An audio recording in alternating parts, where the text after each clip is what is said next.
Yo,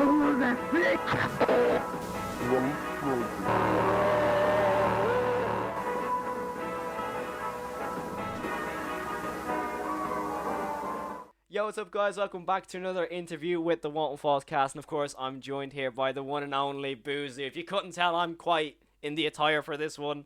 Totally not because Boozoo and Charles are my favorite character or whatnot. But anyways, Kyle, how you doing, my man?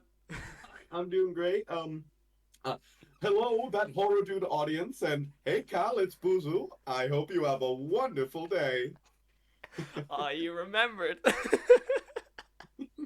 Fun fact, like, dude, I remember typing that was 6 months ago. I wrote that. I'm like, oh my god. I still need to do that video.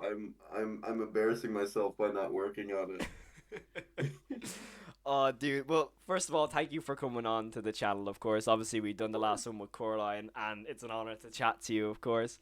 The fans have been going crazy for this one in the Discord. As soon as they saw it, they were like, oh my god, Kyle's doing it. Oh my god, oh my god. So, it's super cool to have you on, dude. Honestly, I appreciate it so much. Yeah, it's great to be here. I saw your interview with Coral, and it's just it was nice. It was really cool. Exactly. That's what we're always real on this channel, of course.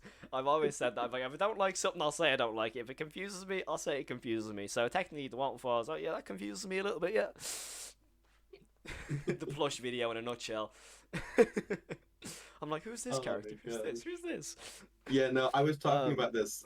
Because I watched your reaction, and I think you were like, who's Brudjo or something, like, who's like Brudjo, and I was just like, Yeah. oh no, it's Broo, like Bruja. I'm sorry. I'm sorry. It's fine. It was funny to me because there was so much theorizing, and then you were like, oh, like who voiced this character, and it was funny to me because for me, I'm like 2 steps away from doing like Waluigi essentially when I'm doing that voice, and I'm just like, can people not tell it's me? What's going on? Am I a chameleon? Yeah, because I mean, normally, if like once I hear your voice, I'm like, oh, there we go. Yeah, there's Kyle. There's Kyle. And then I remember like in the plush video with the scene like with the candles and the blood like drips down. I'm like, oh, well, there's Kyle. Yeah. Hey, guys, oh, it's all a million. Yeah. By the way, quick side note: Martin says hi. That's not nerve-wracking at all. Oh my god! You just gotta see me in the corner, like, oh my god. Oh. Yes, so your first question, I can't bring my knees high enough to make it look like Neither I'm can I. My rocking legs back are and too forth. short. Actually, no, my legs. I can't even see my knees. I'm a small man, so. Don't worry, so am I. I'm just wearing sweatpants, so I'm not Awesome. fancy below the belt. I'm literally just in this cosplay. I If wish there's I any knew. I time would to have wear it. shaved. I would have put on the mustache and the hat and the suit and the gloves.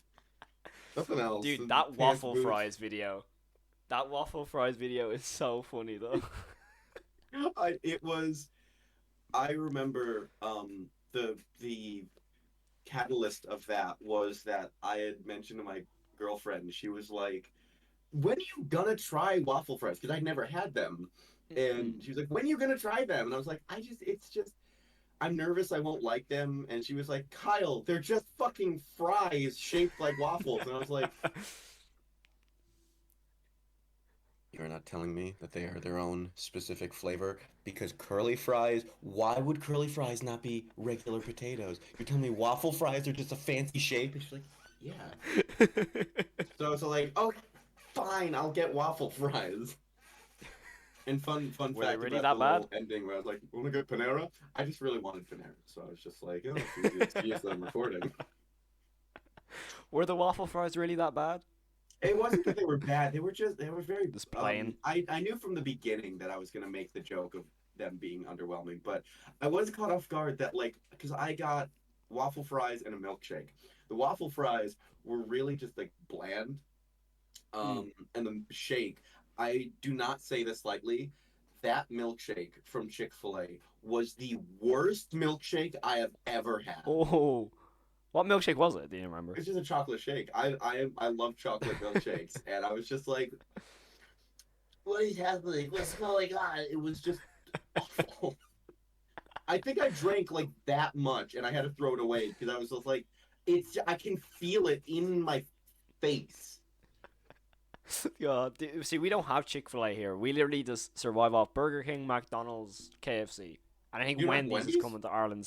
I think Wendy's is coming soon, but I don't. We don't have Wendy's at the moment. No. Wendy's is my jam. I don't eat at Chick-fil-A. I've only ever ordered there once, and it was for the waffle fries Hmm. video. Something Yeah. I've learned: if you're a restaurant that specializes in like chicken, like oh we do fast fried food or fried chicken.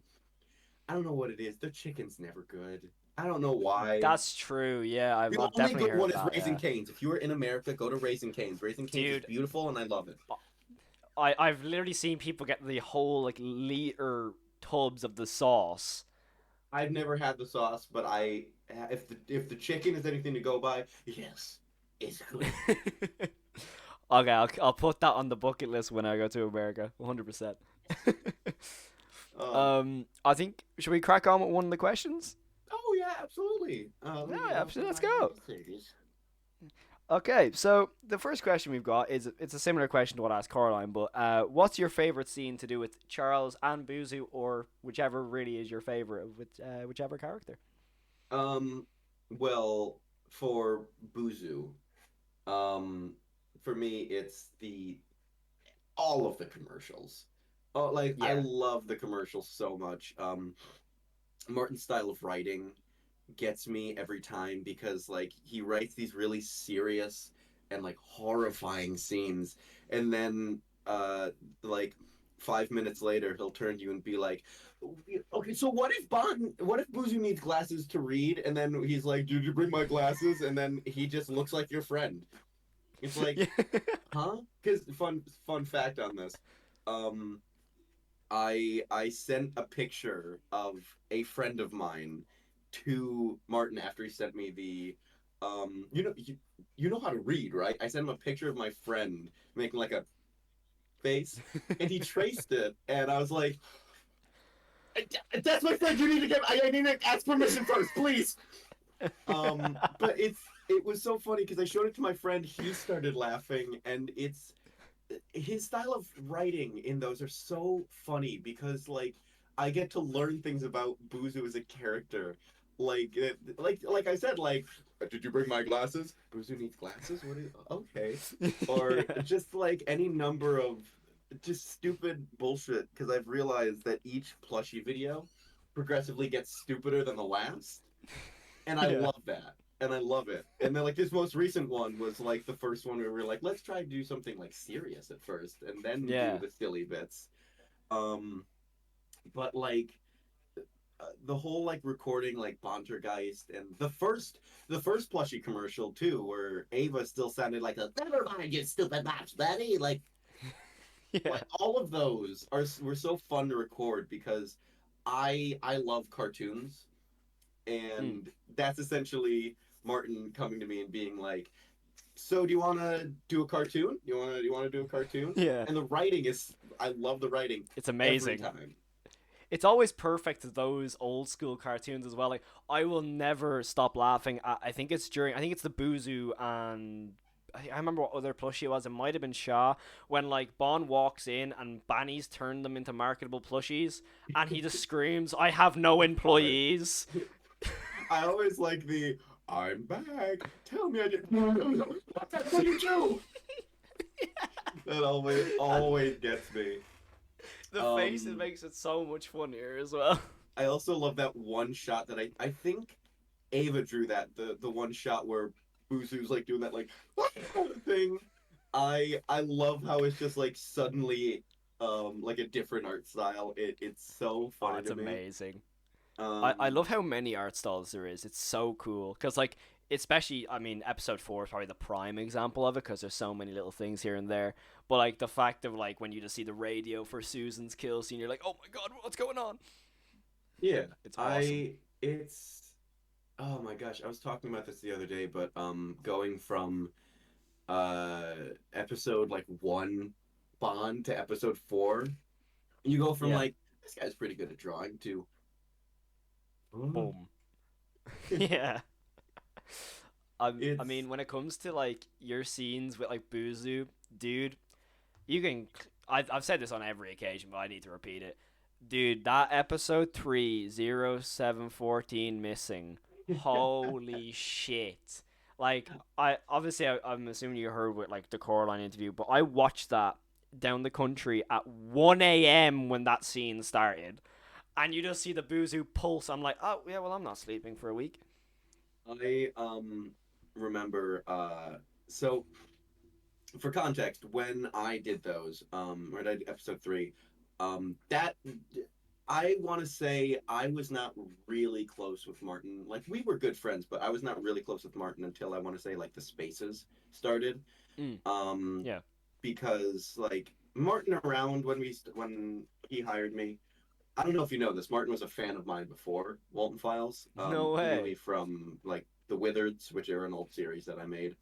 Mm. And he uh I should state the fanness of mine of mine or whatever word is not happening in brain, but that did not like sway his pick, but Yeah. he uh sorry, I had to like readjust my chair. You're all good. He was like, "Oh, do like these are your lines," and then I recorded them, sent it to him, and I didn't see anything of Walton Files until Yeah. the episode came out. Um, and now I'm obviously more invested in the creation because Martin will like update us on everything. Um, but I watched Walton Files 3 for the first time alongside everybody else. Yeah. And my friend Connor, who now voices Charles, what the Felix? I would hope he didn't Yeah. suddenly just like, hey, yeah, so I'm voicing your character now. Yeah. Um, Martin didn't tell you, but he will. um, so Connor, my good friend Connor Bates, lovely, lovely fellow, one of my closest friends. He he does not do well with horror. And so Mm. when it went to that thing, into the what is it, Mr. B? Oh no, is the fruit festival cancelled, Mr. B? When he got to that, he sent me like a video of him watching it. He's like, and then it cuts to the missing 0714 missing zero. He was just like, oh, why the fuck did your scene have to be the scariest? Why the fuck did your scene have to be scariest? Oh god, stop. And then the next video he sent was of the Shaw scene where it's like the twitching like that. And it's just I always think about this of him just going, oh god, I was wrong. Oh god. And that was like I want to say within the first like 2 or 3 months of me knowing him. And now years later, I've pitched him to Martin, and he's just like, do you want to voice like the guy? Yeah, the guy, Yeah, the Shadow Man. it The is funny album. if you consider Felix the antagonist of Walton Files. Connor has now played the villain of both uh, projects that we work on, being Felix Mm. in Walton Files and Bowser in Super Brothers. And Yeah. let me tell you, he crushes both roles. Dude, I said this. I remember when I was watching before I watched episode 4, someone mentioned to me that, "Oh, I think Felix is a new voice actor." I'm like, "Really?" I'm like, "Okay." Yeah, And then I so was I like watching it, and you don't realize it at all. well, that's the thing. Four, In a five, good and way, six of course. so far. I don't think Connor's recorded anything. Four, five, and six. That's still all Coker. Well, Yeah. technically, yes, he has recorded stuff for 5 and 6, but Yeah. nothing like how do I put this? You've essentially the one scene I know of that you like. Oh, this is him. You've already seen it. It's the Yeah. commercial. And I think yeah, he sounds so good to me. And I've talked about this is already a known fact, but the test audio that was done was what was it? He did a he did like a semi review of the Mario movie, like a first impressions, Yeah. and he was talking about Jack Black as Bowser, and Mm. he just was like, he did a good job, Jack. I just wish that he, maybe they could have like pitched him down a bit, but oh Mm. man. And Martin took that and pitched it down a little bit, and it was just one for one Felix. Like, oh, you did a good job. If I can find that audio, I'll send it to you. But it's Oh, literally 100%. just let me double check. I might have it here now. All right, let me There you go. listen to this. That's the test audio. All right, here we go. Completely surpassed my expectations. He did a good job, Jack. He really That did. is just Felix. All I know is that Yeah, I it's pitched him amazing. down just a little bit. But What the fuck? I love Connor so much. He is one of the most talented people I know. I love him so much. Dude, Felix's voice, it's perfect, especially the scene straight after the car crash, like him when he's in the house, he's like doing the voice recordings. And like that one is like where it's like they both hate me now and stuff like that. Like you just hate like he plays it so well where it's like they're obviously gonna hate you, dude, but he makes it work in that way. sorry. Oh man, I'm sorry for killing your kids, man. But can I get an apology? And I know it doesn't bring them back. It's been a hard week, okay? I'm sorry, Like, man. It's just hard on you. Like, imagine how I feel. It just cuts to Jack, just like, oh, you. How you feel? Oh, I'd kill for that to be a scene now. I don't know if it's still like public audio, but well, Connor, I should state, is a like one man band of like, he's a voice actor, he's a writer, he's a director, he can even play the piano.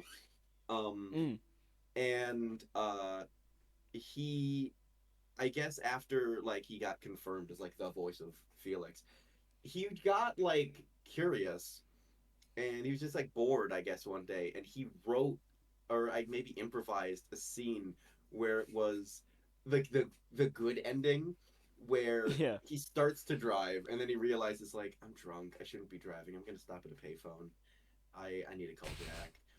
And it was like the most heartbreaking, like, yeah man, listen, I just need you to know, like, I'm sorry to disappoint. I'm drunk. I can't drive the kids. I know if you're angry at me, I completely understand. It's that, and you're just watching it, and the first, like, you're having this moment of like, I'm feeling bad for Felix. Yeah. It's like, I never feel bad for this dude. What's going on? What? Oh my god. Yeah, sorry. I immediately going and talking about Connor. I love the kid. He's such He's an awesome, amazing dude. voice actor. So unbelievably talented. But yeah, no, I'm very excited once we get to Showstoppers Inc. that I'll like be able to like send everybody from Noki. Team Noki Noki is a group that me and Connor are a part of that do this big Mario comic. And I have pitched everybody in that server so many times to Martin, and I want to get as many people as I can to be in Walten Files. Yeah. Like, yes, you should get get my friends involved too. It's just like it's like the flood. It's like everything's just flooding in, and everyone's going, oh yes, invade. Yeah. Yes, you should voice Heidi, and you should voice Mayor Brickstone. Yes. Oh, yeah. Dude, like, I was about to say, I haven't actually looked at Find Jack Walton in a while, and I was meaning to check that. But I remember I was just gonna bring this up to do with Richie. That dude came out of nowhere. Like, even Coraline didn't even apparently know about that dude. And I remember hearing his audio files.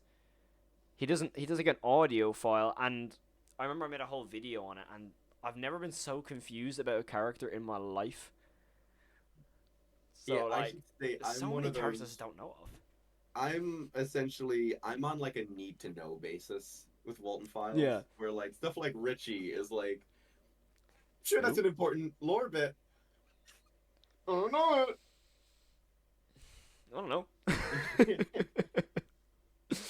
um, I mean, okay, we might as well go on to the second question. Only, Okay, got it. uh, it kind of goes hand in hand. Everyone knows my answer, but what is your favorite moment in all of the Walton Files? So any scene that you're like, yes, So it is. I know it's boring to just say again, but like same as Coral, it's the cliff scene.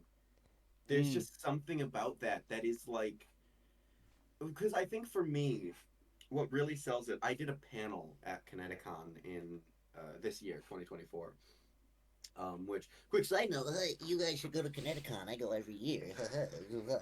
But it's I did a panel and I picked three scenes from three different analog horrors that I thought like sell things really well. And the three I picked, because Martin helped me pick them, was I picked the cliff scene because it showed like for me that's I think where we officially broke off of analog horror, right, with mm, four.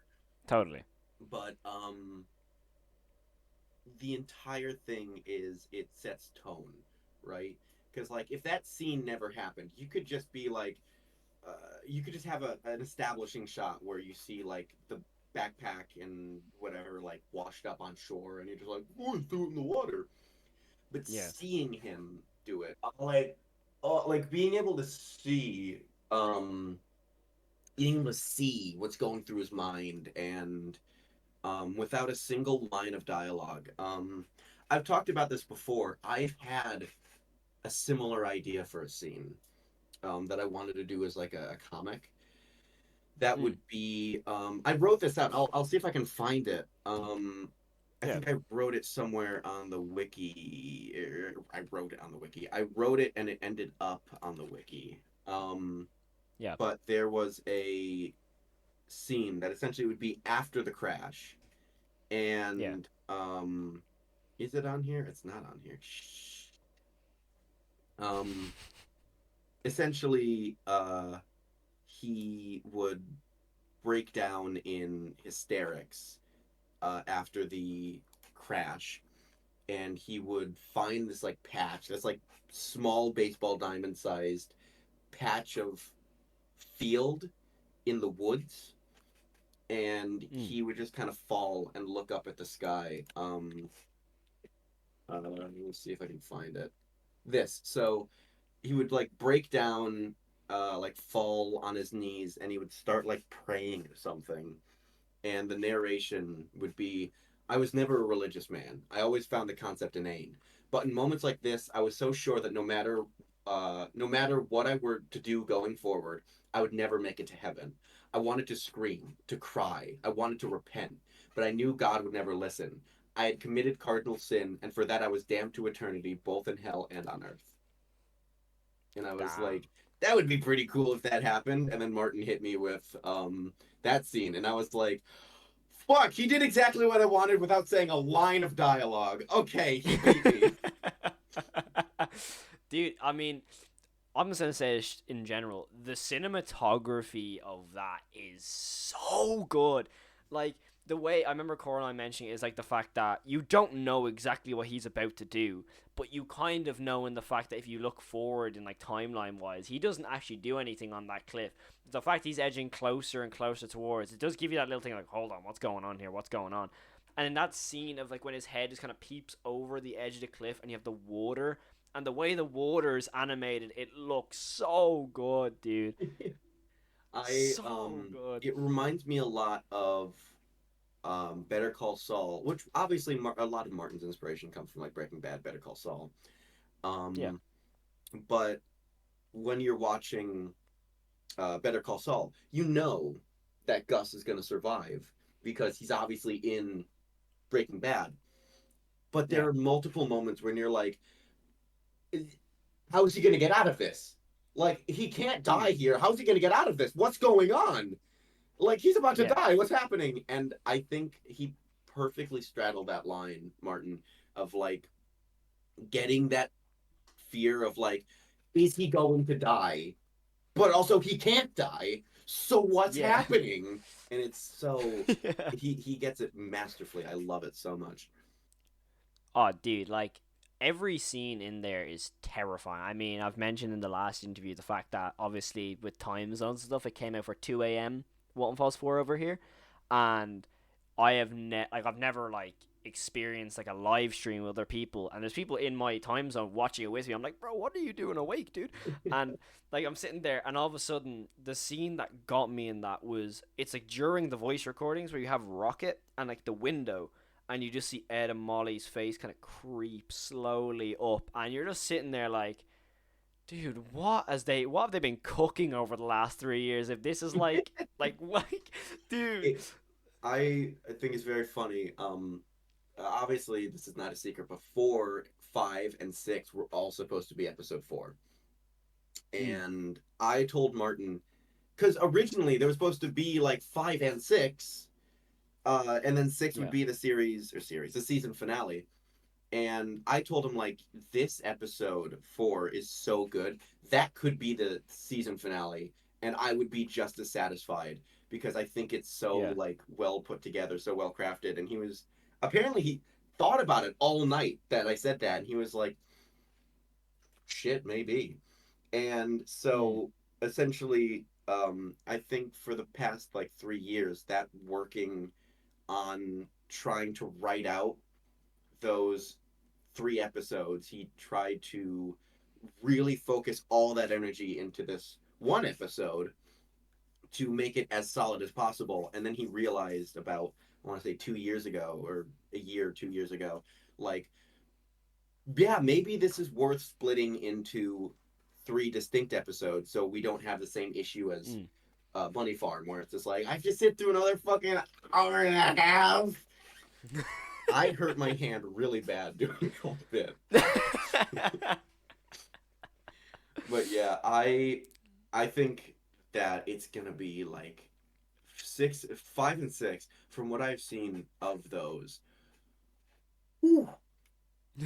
Yeah, Coraline was saying the same. I mean, obviously, I'm not gonna ask any questions about 5 and 6 because I'm not gonna do that. But Mm. genuinely, I think the way you say that episode 4 was meant to be that one whole episode, and the whole season finale type thing, I feel like it would 100% work like that because the way I look at it is I mean, you've seen the fandom, everyone wants more. So Mm. how that would have set up, oh yeah, by the way, we're going to be working on, like, let's say season 2 whatever, and that's going to be the ending of that, it would leave the fans, oh, how's it going to do with season 2, what are we going to, that sort of, I think it's perfect. I think it works perfect as is as well because everyone does want 5 and 6 obviously, but I could definitely see the whole reasoning of, oh, if there was one whole episode, it would leave the fans pretty satisfied, that sort of way. Yeah, from what I've heard of season 2, I'm not gonna say anything even like Yeah, cheesy, non-spoilery. of course. Season 2, oh my god, oh my god. I mean, I'm pretty sure the episode name has been released, but I won't say. I think it has been released. It was on Fine Jack Walton, for what I remember. Oh But well, anyways, like the 5 and 6 episode names are no secret, but no, season two's whole shtick is gonna be. ooh. I'm not gonna Tom um, Holland this shit where I'm like, oh, yeah, dude, you totally. get to see every animatronic catch on fire. You get to see exactly what's up with Bond. You see it all. You see it all. There's no question. It's oh my god, yeah, um, nothing's left up to interpretation. no, you get it set in stone and you deal with it. You don't like Yeah. it, deal with it. I mean, this kind of goes hand in hand with the next question.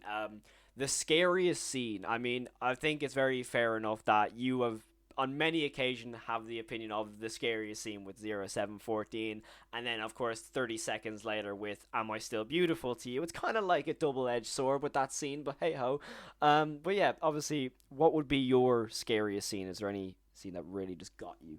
So again, I went over all these with Martin to okay these, and I'm not going to say what it is, but there is a scene in I believe episode 6 that Martin based off of a nightmare he had, and Scott that Cawthon shit all has over again. actually kept me up at night. Just a description, or have you seen it? I've seen it. The thing is, Oh, okay. it's not even the full scene. The full scene is fucking horrifying. Don't get me wrong. It is one Uncooked. shot. It is a still frame that is so unnerving to me that I've had to like make sure I'm alone in my house Dude, that while is. like I'm I go to cooked. bed I'm cooked. sometimes I'm because I'll cooked. think about it and I'm just like, mm-mm, mm-mm, mm-mm. Dude, if this is keeping up with you, 32 Manitos kept me up. I'm cooked. I'm cooked. There's a scene in 32 Manitos. I don't understand like a word of what's being said in that episode, so I'm just going off assumption. And dude, there's a still frame, like a smile. I saw that burned into my brain that night.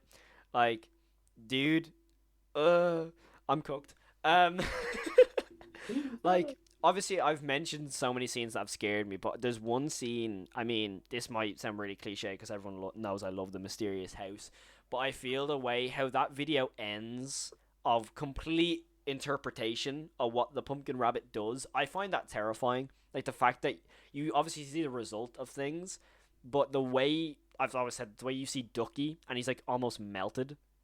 How could bro has melted him? He's not sitting there in an oven realistically. So like the way he's like he leaves it up to complete interpretation is just perfect to me. It's also terrifying. So yeah, cheers for the nightmares. There's this meme I did a long time ago of well I did no I didn't I remade I couldn't find it so I remade it and it was this scene from King of the Hill. I'll send it real quick if you want to like for your Of course. video if you want to like throw it up. But it was like a scene of King of the Hill where he Hank goes like, "Oh, I'm about to bust. Oh, I'm sorry, I I'm thought this about was to the bathroom. bust." Oh, good lord!" And it cuts to Ducky's corpse like, "That's fine, I know." And I'm about to bust. Oh, I'm sorry. I thought this was the bathroom. Oh, good lord. it was Oh, that here was it the is. first Walton Files meme I had ever seen, and it was so funny to me because Mysterious House was my introduction to Walton Files. Because I had heard all over the place. I was like, "Wow, wow, Walton Files, wow, what?" And I was like, "Oh, what is this thing?" So that's when I checked it out. I watched Mysterious House, and I was really intrigued by that. And so I've watched. I think it was episode 1 and 2. Um, and then I followed Martin, and then I saw he was following me, and I was just like, "Oh, message him. I'll be like, hey, Hey. how do you do an analog horror? I want to try one." And then I never made one. Um, and I've had many ideas for analog horrors, but none that I've actually gone through with.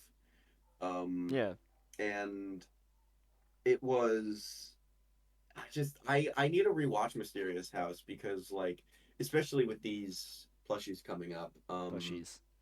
Yeah. there's just I don't know like So I much hidden. think there's so much hidden, but there's also I don't know if this is a known thing, but like Martin made that entire video in like 4 days. It's Martin's fucking cracked. Martin's just an insane What man the who can fuck? do shit. Um, And it's but taking like, me a year to make a film, bro. well, to be fair, like you look back on Mysterious House and you realize like it is like a lot of like stills. Like you could just like reuse the Fair. same picture like 8 times, and it's just like, oh wow, animation. Oh But my god! Absolute cinema. it's oh my god. Oh, what would Scorsese think about the Mysterious House? But Big it's question in everyone's minds. I I would love to look back on Mysterious House. And what is it? It that was like the watching that was like the moment that kind of opened my eyes to analog horror because the only one I had seen before that, but excluding stuff like I'm gonna say like modern analog horror because obviously I've seen like Local 58 and like Candle Cove and shit. But Yeah. and like Marble Horn. I actually never finished Marble Hornets, but I used to watch it occasionally when I was younger. Yeah. But the only one I had ever seen before that was FNAF VHS, Oh and yeah. I never actually sat down and watched it when it was a series. I only watched it when it was a Reddit thing. Um, Mm. and I remember being horrified of the reveal of like, oh, it's a dead body inside, and it goes, climb inside and accept your fate. And I was like, and Yeah. you've undone my fear. And Yeah. I really liked with Mysterious House that it never had that moment of like scary moment, Yeah. less scary moment. It's like Martin knows how to like give you the frightening part, and then he doesn't undo it with like, and now I'm gonna try hard.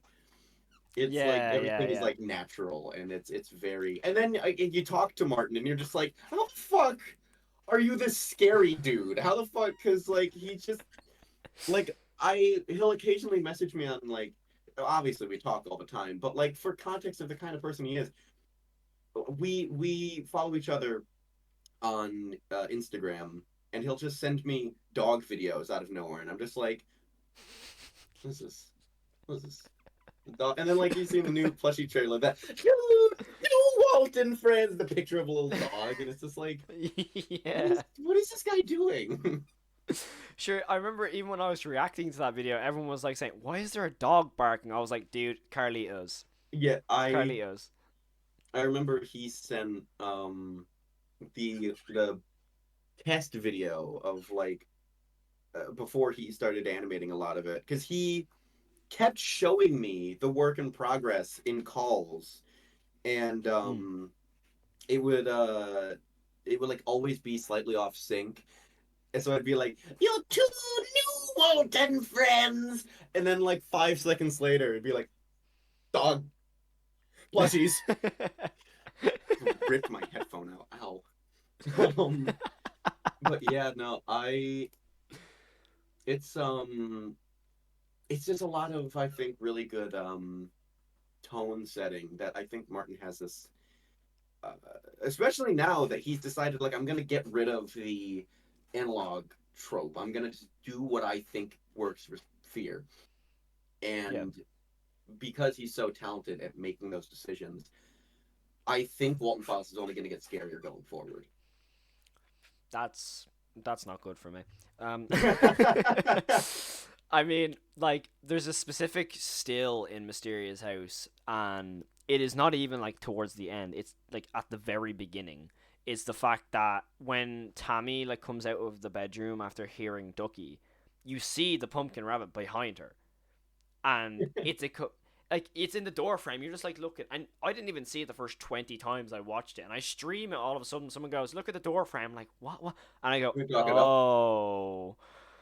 Like I'm just like, oh shit, like, like dude, like the way like the proportion all works and the fact that it's so uncanny, you're like that should not be there, and the fact it's there, I don't like it. You know, it's awesome. I love it. Yeah, there's it's very G-Man energy to me. If you Totally, know, totally, yeah, yeah. That's gonna be like, oh totally. shit, wait, am I showing my age with this like game from 1998 and 2005? And In then I reality, wait, what I'm if I like say I'm 50. acting like I'm you kids wouldn't remember video games before your PlayStation 8s. It's like, what am I doing? Why am I old manning this shit? Oh, dude. Yeah. Speaking of, um, I really, I might stream after this thing is done, and I know that like me and Martin were playing Batman, but fuck, I might just play more Half Life because I love Half Life, dude. I love Half Half-Life's Life. so good, dude. It's so good. Absolute cinema. Absolute. Hot take on that too. I think personally, I think Half Life One is better than Half Life Two, gameplay wise. The writing of Gameplay wise, two is really low fucking key, I good. I can just prefer agree. the gameplay of one. It's because I it's can so agree with that, you know. claustrophobic. It's the tone. It's like I'm scared in Half Life One, and Half Life Two is just like open world. I mean, speaking of video games, like, I'm obsessed with The Last of Us. That's my favorite story game of all time. I have a tattoo of that. So, like, dude, when it I comes still to need to video finish the games, like show. I the got like show 2 is episodes away from finishing the show, and I never finished it. it's awesome, dude. It's so good. Sorry, what? I think there we go. Oh. Yeah, no, Um, oh, I will say, there were definitely a couple moments in the show, and I was just like, it seems bad. yeah. Cough, cough, the weird zombie kiss, cough, cough. Cough, cough, that was Oh, really fucking dude, that unnecessary, just made cough, me cough. uncomfortable. The kiss was just uncomfortable. I was like, It's yeah, just what like, the why did you fuck? do that? That's not needed. That's just Just, weird. just blow her up, dude. It's, uh, but um, yeah, uh, it's the same with Cowboy Bebop too. I just want to state, I watched Cowboy Bebop when I was like yeah. 16, and I never finished the last 2 episodes. And it's like, what are you doing? And now I'm watching Columbo, and I feel like I'm gonna get to like a season 7 episode like third from last. It's gonna be like, you're so close. The amount of times I've done that with shows, it's insane, dude. Oh my God. I think this is the best time to have a little Bond cameo. It's Hold real. on, wait. I don't have little Bond. Hold on. Wait. Hold on. Oh no. Wait. What is about to come on screen right now, chat? Why am I scared? Normal Bond. Oh my Okay, god. he is still thoroughly packed away. So I had to run, and I was Dude. like, "Oh shit, he's not on my cabinet. I have to." There you go. Oh my gosh, it's Bond, guys.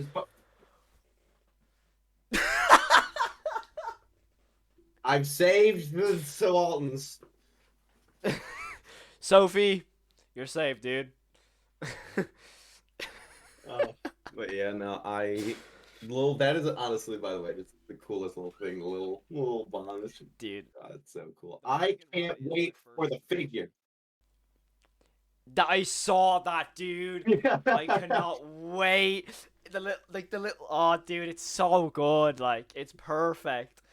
Oh my gosh, I am just I remember Martin sending me work in progresses of that, and I was just like, yes, yes. And then he sent me the final figure, and I was like, it's so good. Did they change the shape of his head? I remember seeing that. I think I have it on Twitter, and I just have the credit card like smashing down on the table, like gif behind it. I'm like, give me it. Oh my Like, god, I'm so excited for that. I want to state, oh, there's so much merch I wish that we could do. That like I don't think it's feasible. Like I've talked about the possibility of an art book that I don't know if yeah, Martin would ever do that. That is maybe one of the more realistic ones. But then there's stuff like I would want to do like Bond's Burgers merchandise. So like you get like party supplies with like Bond's face on yeah, it, and like paper plates and balloons, and it's just like I that'd be awesome. want that because it's cool. I'll be real. I've always thought a U2s is very possible for the Walton Files, considering I think this how has been like discussed popular. before. That was almost a thing. It was almost a Really? thing, but the people who do the FNAF merchandise were like, you can't do Walton Files if you have us on board. So, Okay. and Yeah. that's why when Makeshift was like, "Do you want to do those?" Martin was like, "Yes, please, Yes. yes." Yes. Yeah. 100%. And he did. Martin did concept art of all of the U2's figures, and I was like, "Those look so fucking cool." And then like a week later, he was like, "We can't do it." I mean, like the Pumpkin Rabbit plushie is the first Walton Falls merch I will own, cause Really? I've missed every other thing with Makeshift. I've missed every plushie. It's literally eating me up inside whenever I click on Makeshift and I just see the outline of Boozoo and Bon and it just says campaign ended. I'm like, It goes to that great. like shot of Dennis Reynolds from Always Sunny where he's just like, Literally, um, that is exactly the it. only one I have missed so far because I'm gonna get the Pumpkin Rabbit and Sheep Witch. I'm gonna get them later, because I still Hmm. haven't bought them. I want to see if I can like convince Martin to give me money. I'm just kidding. But the only one I've missed is the glow in the dark Bond. That's the only one I've missed, and it was because in my mind I was like, this is one of the, in my eyes, like one of the optional ones. Yeah, I can understand that for sure. I mean, I think Martin has revealed all the plushies, right? I think there was a community Um, post about all them. of the ones so far, yes. Yeah. I don't know if So, they're gonna be more past this. That's just me like theorizing, Desperately, I'm begging and praying Martin to finish 5 and 6 as quickly as possible because the fact that, well, fuck, that TVA sounds like this. I'm like, that's just Boozoo. I don't want people to think that's Boozoo. You see, this is going to be the new TVA voice, like this sort of a salesman sort of thing. And I was like, please, I need people to see that. I need the wider world to see that. I've always like I don't know, especially in episode 4, I've always thought that TVA like represents Mr. DNA from Jurassic Park. I've always thought that. Yeah. Like as soon as he popped out, I was like, Mr. DNA. I was like, oh my god. That's Like Master instantly. Day. I need to rewatch Jurassic Park so bad. Oh my god, I haven't seen it since I was a kid. I've been watching a ton of movies recently, and it's just oh, oh, Dude, oh. Terrifier has taken over my life. It's oh my god. I love movies. I love movies. I'm a big fan of film. Oh, Super terrified! big. I wasn't even looking at it. I was tempted I'm to see obsessed. that, but I chose to see the other clown movie instead, the Joker 2. Joker. And I saw it. I definitely watched Yeah, it. yeah, yeah. I watched it. I witnessed it. Uh, but um, yeah, no, let me see. at some point, yeah, I gotta sit down and watch more horror films because I'm, like I Oh, mentioned earlier, dude. I'm woefully caught up on horror films.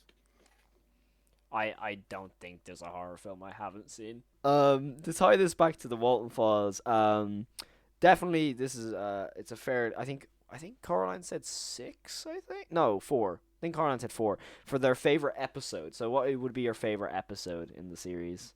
Well, I mean, if I could pick outside of what we have now, it might be 5 or 6. Hmm. I can't remember. I think the one that I've watched a good chunk of is 5. 5 and 6 Yeah. are being worked on concurrently, but uh, what was I gonna say? 5 and 6 are being worked on concurrently. They're very good, but I think my favorite of the Yeah. ones released so far is definitely 4 because that's the one that really feels realized. It's Yeah. like with 1 and 2, you're like, oh, like they're finding their footing. 3 is like they found their footing, but they're kind of struggling to like make the landing. Not that they like landed with like a thud, but they're Hmm. like, what do I want to do with this series? Right? You can tell. And then 4 is where Martin realized this is what it is.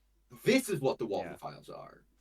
And I think it comes together, the writing, because Martin's not looking for like clever ways to have exposition given. Like we could just see things now. Um, Hmm. the fact that we're finally in the show don't tell era, the fact that we're breaking away from limitations and doing whatever we think is for the best. I really think it's gonna be that this era is gonna be like the best that we have. And I remember um, about 2 years ago, Martin started to have this idea because he started doing a scene that had no cameras that you could see the characters. It was Hmm. around the time I think he was animating because the animation style is very similar to Susan's death. So like it was Yep. starting to be animated around that time. He realized like I think it's better if we see these like important scenes outside of cameras, and I think that's when Martin really had the moment of like, well, shit. Okay, damn it. Okay, it's not analog horror anymore, but fuck you. I'm gonna keep the VHS, and it's gonna be better. It's gonna be better for it. Yeah, I mean, I'm 4 so looking forward to definitely sets the tone. I mean, 4 sets the standard for sure. it. And I mean, in a weird way, I feel 4 kind of adds pressure as well because of how good that was. And I feel it's a good pressure because realistically, if you make something good, you only want to add to that. So it's definitely a good thing in that way. But I definitely think four is like when you watch all the Walten Falls and you click number four and you're like you get the opening scene of the dance and you're like, oh shit, like that's out of Molly. This yo, like even most people's Yeah, reactions were like, yo, that's insane. it's got such a good it's got such a good opening, I think, because I think that's you have to put your best foot forward with something like that. It's the cold open. And Yeah, I think Martin really understood what makes something like Breaking Bad's cold open so good is because we um with this it's a flashback, it's not a flash forward.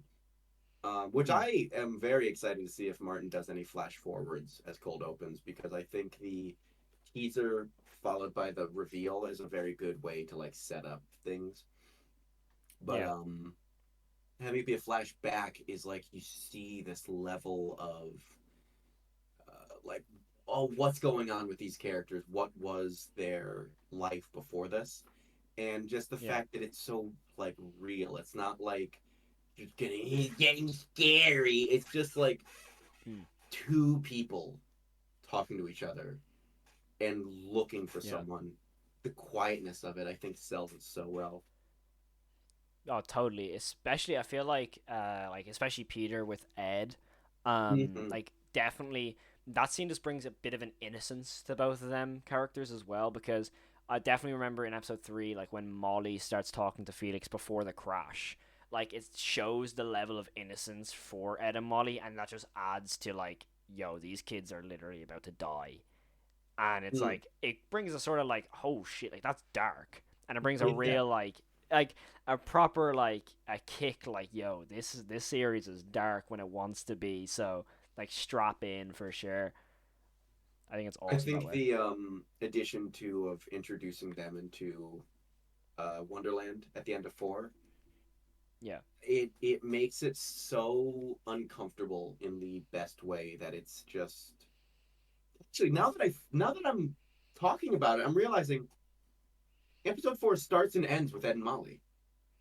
yeah, So it all like it does a full loops 360. around. That's so good. Mm-hmm. And you see like the evolution of their characters, like that they're not the same people as they were in the beginning of the episode. And I love it's just so good that like Martin's getting these like character arcs Yeah, down for sure. so well. I love Mm. Martin's writing style. He's so good at it. It's super good. Like I even said it before, like the fact that it kind of goes into the next question with like who's your favorite character, but I feel like the way with how the scenes work with the exposition and the actual scene. I mean, with Felix, there's no exposition on the cliff. You just see his pure like shock. The way those scenes are written and created just adds to the characteristics of each character as Mm-hmm. well because it creates the world of the Wallen Falls. Because in episode one and two, I mean, especially in episode one, you get the gist of, oh, Jack Walton's the bad guy. He's the bad guy, yeah, of course. Yeah, But then when you absolutely. watch it and realize, you're like, oh shit, he isn't. It's complete opposite. So I love that. But obviously, going into that next question of who's your favorite character and why. Well, this is gonna be very stupid, I guess, of an answer, because obviously talking about the writing being like, oh, like I love the way that Molly written and how Felix is and Jack and Charles and Susan, all of that is good, but like I'm sorry, it's the showstoppers, dude. I love cartoon Yeah, characters. I've always been a totally. cartoon, like a silly guy. Yeah. That's where I think my like strength in writing is on like silly stuff. That's why I'm excited Mm-hmm. to get to Showstoppers, is because I really want to write like Showstopper sitcom. I love it, Oh, and 100%. there's I think for me my favorite character, and there absolutely is bias, but Boozoo is I love him so much because the way I see him is like it's no secret. I guess it's well, I mean I guess it's mostly like Wario over there, but it's no secret that I love Mario, and Yeah. just because he's this big happy jovial person who is all about like just giving the world like joy and happiness. and I've essentially been given my own Mario with this character. That Boozoo is Yeah. this incredibly kind, very caring, soft-spoken man, and Mm-hmm. again, I'm very excited to get to Showstoppers because I really want to show because like in the plushie commercials, because it's like let's be as silly as possible because we want to like make people Yeah. laugh and remember this. Um, you get a lot of like Boozoo screaming that "What don't you do?" or something like that, Yeah. and I really want to show this side of him where he's this very soft, very kind man, and I love it. I love it so much.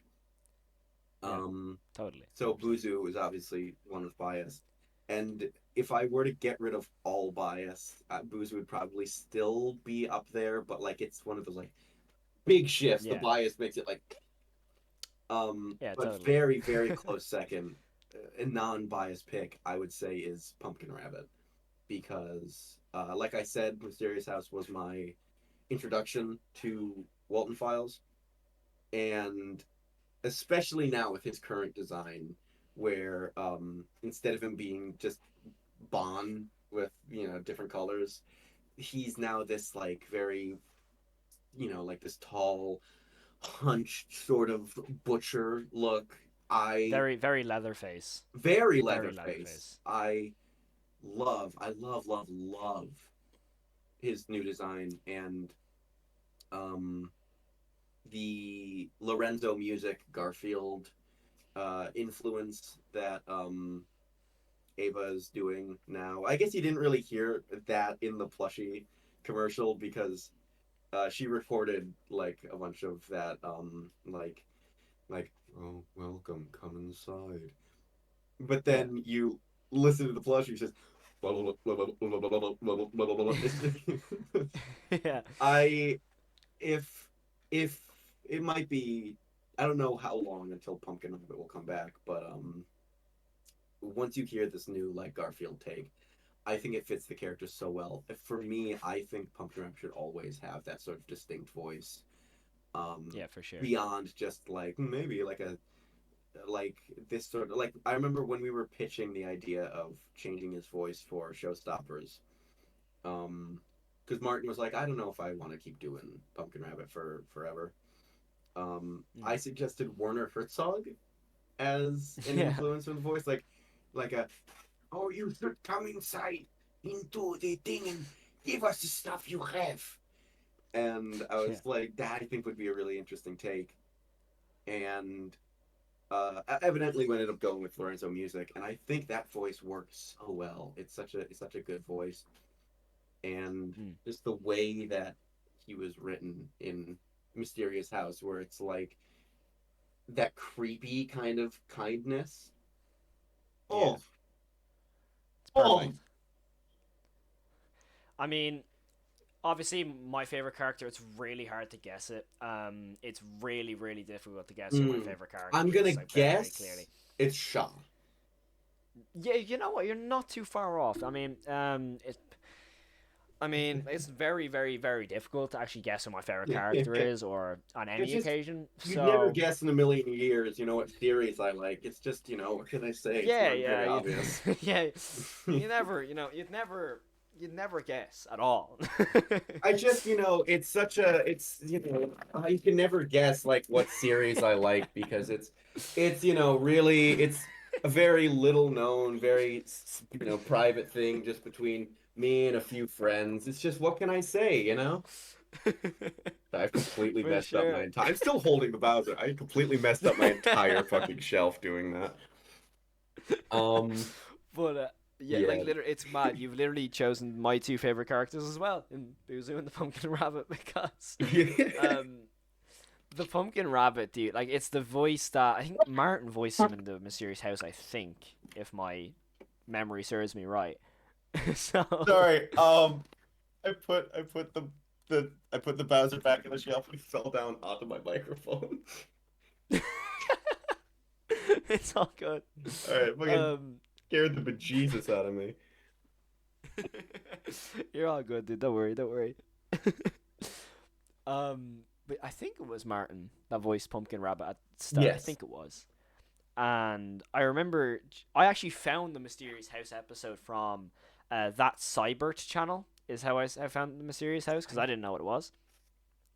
He's an awesome dude. He was an awesome channel I used to watch. I think he did like a massive reaction. That Cyber channel. Oh, I thought you were like saying like you didn't really remember the name, and you're like that Cyber channel.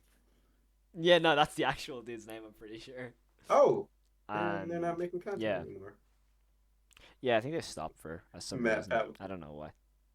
I was like, Yeah, I was looking literally. through them, and it's just the FNAF Fan Games Ultimate Mega Collab, and you just see Matt Pat in the corner with it.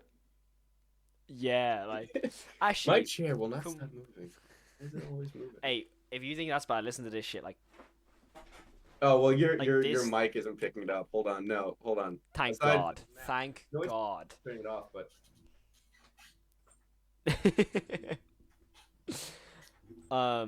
Actually, a little bit of a side question. sessions. Speaking of Matt Patton stuff, what was your reaction to Matt Patton Dawko and all reacting to the series? I remember. I think that's a great question just off the rip. So, I will say, it is. This is a heartbreaking thing to admit. I don't really watch Doggo very often. I don't know why. It's just like it never really hooked me. I don't think by any means that's not a stay on his character. I think he's a wonderful person. He seems so unbelievably kind. It's just they never really watched his videos. Matt Pat, I remember watching and being like, "This is really cool," and then he never showed like any voice lines, and I was just like, nobody can brag. We got game theory. I was almost on game theory, film theory. Sorry. But no, the one that I remember being really like, oh shit, okay, was when Nexpo did a video. True. That was true, the one where I was true, like true. Matt Pat. I will fully state, I was like, Matt Pat. I think I have a bigger history on. In recent years, like. Before he left, in like recent years, I was kind of on that like waning, like I could tell that it was being written by different people, and there were like bits in episodes where I was just like, shut up. I always think back to he did a video on Omega Mart, and they did a joke that was like, and it was like all of this could be found at Area 51. Oh, I'm sorry, guys. Area 15. No need to Naruto run over there. And I was like, yeah. I need to go for a minute. I think I was watching that episode in the shower. And when he said that, I just had to reach out, hand completely covered in water. I just reached out, stopped the video, put it away. And I was like, I'm not watching that. It's like that one Family Guy meme of like Peter Griffin with the cereal, like, meh. Like, have you ever seen that one? It's the greatest meme ever. But I don't think any of those guys are bad. It's just that like I could tell the content was shifting around then, and I was just like, but I did watch all of those, and I watched all of his reactions to all of the episodes. Yeah, I think he's a very kind person. I don't dislike Matt Patton in any way. I just thought the humor of game theory and film theory was just a bit like to try me at that point. But I think the content was fine. It was just the humor. Same with I think the people are all very kind people. I've seen the new the people on game theory, the new people on film theory. They're all fine people. I don't have any issue with that. It's the same with Dawko. It's like they all look very nice, and I don't have an issue with the content. It's just currently not for me. that's when fair though. Nexpo, I mean, it was very like annihilative, like breaking down every detail, and it's just like, yeah. I mean, not even to like go off anything, but genuinely, that reaction for you to Nexpo is you, Martin, Coraline, Eva watching my channel. That's that for me. So if you can correlate any of that. That's how it felt for me when all of a sudden everyone is in my tweet like going, what the fuck? Like that's how it was. You can interview me. Dude, like I was in the middle of English class And all of a sudden, my phone goes zzz, zzz, zzz, and on my phone, I'm like, okay, just gotta make sure my teacher does not see my phone. And I just see X notification. I see your profile picture. I see what Martin's. I see Eva's. I'm like, oh fuck. So Yeah, that's I what it did was that, like that for me, dude. in the chat. That Mrs. Puff, may I be excused for the rest of my life? Literally, Uh, that's what it was. I Um, I'm so glad that like I've said, it is so like it's such a feeling for me that like I have people who are like fans of what I do, because I still feel like a relative nobody in the grand scheme of mm, things. Um it's just so it's so like it is very it feels very nice, and I have to thank like you and like all the like all the fans that I've like made along the way, because it's just like I just go like blah blah blah blah blah butts and farts. I just do that to a microphone, and it's just like, people like this, really? I mean, like, it's kind of Oh yeah, self-explanatory. look at it. It's funny. Hold on, I had it over here. Hold on. Oh, my knees. Sorry, I got bad knees. I was looking earlier when I was cleaning my room to ready for this. I came across the oh, come on. Oh, hold on. Where is everything? Where's the opening? Where's the okay, I think that's the front. Yeah. I had like, Oh oh, my that's god. the back, I think. Is that, no, that's not the back, it's the front, and then haha, Boozoo. Hey. Yeah, no, holy crap, that messed up my hair. Each year at Kineticon, I try to go with Boozoo at least once, and I dread it Yeah. every time because the Converse that I have for his cosplay are the worst things ever. They are so tight and they hurt, and I can't walk in them, and I have to walk around a convention for like 8 hours. I've actually never been to a convention, so I Oh, need to start going. if you're So for if I sure. mean, hold on, when is it? If you come to Connecticut, if you go to America in on July, the weekend of July 17th to July 20th, I mean, Connecticut going Well, on. John, no fun fact. My birthday is the July 18th. Well, you could come to Connecticut on your Connecticut. birthday. Oh ho, that'd be awesome. I'll definitely have to put that into the bucket list for sure. I'll be like, yep, no worries, no worries, yep, perfect. Yeah, hopefully, I'm Oh, hoping dude, I get another I've had panels for the past 2 years at Connecticut, and I'm hoping I get one this year, because that's I awesome. did voice acting in horror in 2023. I did making an analog horror in the 2024. Hopefully next year I Mm. have just a voice acting panel, like voice acting from square one or whatever. Yeah, that's awesome. I mean, speaking of voice acting, I mean, when it comes to Boozoo, have you had any inspiration for that voice? I mean, it's a very like ringmaster voice, so I think there's a lot to go off. But was there any inspiration? Amazing segue. Um, Yeah. What can I I so say? it's funny. I this is not like a secret by any means, but Boozoo originally had two like variations that I initially pitched as like, hello everyone, I am Boozoo, the best magician in town. Hope y'all are ready for the most fantastic magic show you've ever seen. But then, because Mm. the line said y'all in it, and I was like, y'all? So I did that along with like, hello everyone, I'm Boozoo, the best magician in town. Hope y'all are ready for the most spectacular magic show you've ever seen. And Yeah. I was like, oh, okay. And Martin picked me, and I was like, oh, okay. I went with a voice like, if I were to do that accent without any like changing my voice, it would sound like this. And the thing is, this is not like, I wanted to do a fancy sort of British thing. This is not British. It's not. I don't know what accent it is. My Yeah. friend has said it's closer to like South African than it is Mm. British. Which is, and it's like going back like, hello everyone, I'm Boozoo, the best magician in town. Hope you're all ready for the most spectacular magic show you've ever seen. Like, I can't do a good British accent. I can't.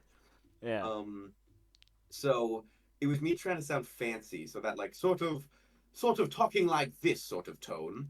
I don't know. Yeah. Hold on, is it? Let me double check something. 64 voice lines. Did that come from uh kind of? It's kind of like Wolf from Star Fox 64, like, can't let you do Yeah. that, Star Fox. You'll be seeing Mm. your dad soon enough, Fox. It's like Yeah. that sort of accent. Um, but then it was. Then just finding it back here was because I was like, oh yeah, because finding the lower part, it just makes it sound bigger, more grand. Welcome to the circus. Welcome to the world of tomorrow. Um, but For yeah, sure. it's what was I gonna say? Recently though, when I do Boozoo, a big inspiration is finding the like same mind space as when I voice Mario. So like Yeah. when I do Mario, it's very big, it's very happy. Wow, mamma mia, Mario time. And then it's like if I just Wahoo! said Boozoo like this, it's like, oh whatever, it's hi, it's me Boo. But if I do Boozoo like this, hello everybody, it's me, your wonderful friend Boozoo. And it's like that finishes the voice to me. That like that's what like the little Yeah. bow on top. Mm. Because it keeps him very like jovial and very happy Yeah. and joyous. And I think that to me is kind of the center of Boozoo is the joy that he feels because he's supposed to be this Yeah. big, happy, silly, funny haha man. Especially because, I mean, especially for the earlier episodes, because like the showstoppers are supposed to attract kids and be really joyous to them, but the way they're drawn is almost really uncanny. So, I mean, the way their voices are like that, you kind of have to go, well, how do kids actually not be scared of these if they look like this? But then you have the voice, and you're like, oh, okay, never mind. Yeah, Okay, yeah. I can see that. So I feel like it goes hand in hand, really, to me. Hello, everybody. I am Boozoo. Exactly. So, I mean, like, the voice has to be somewhat joyous and be convincing that, okay, kids will, interact with this, for sure. That's the way I Yeah. look at it, anyway. And I love too the everybody's takes on like with Shaw being this very kind, soft-spoken voice, which is completely different than everybody else. Because Boozoo, I like to make sound soft, but he's not soft-spoken. He's a very loud man, by like Mm. naturally. It's just like even now I can hear myself echo in my room. Um, with Banny, what was okay? With Banny, she has that like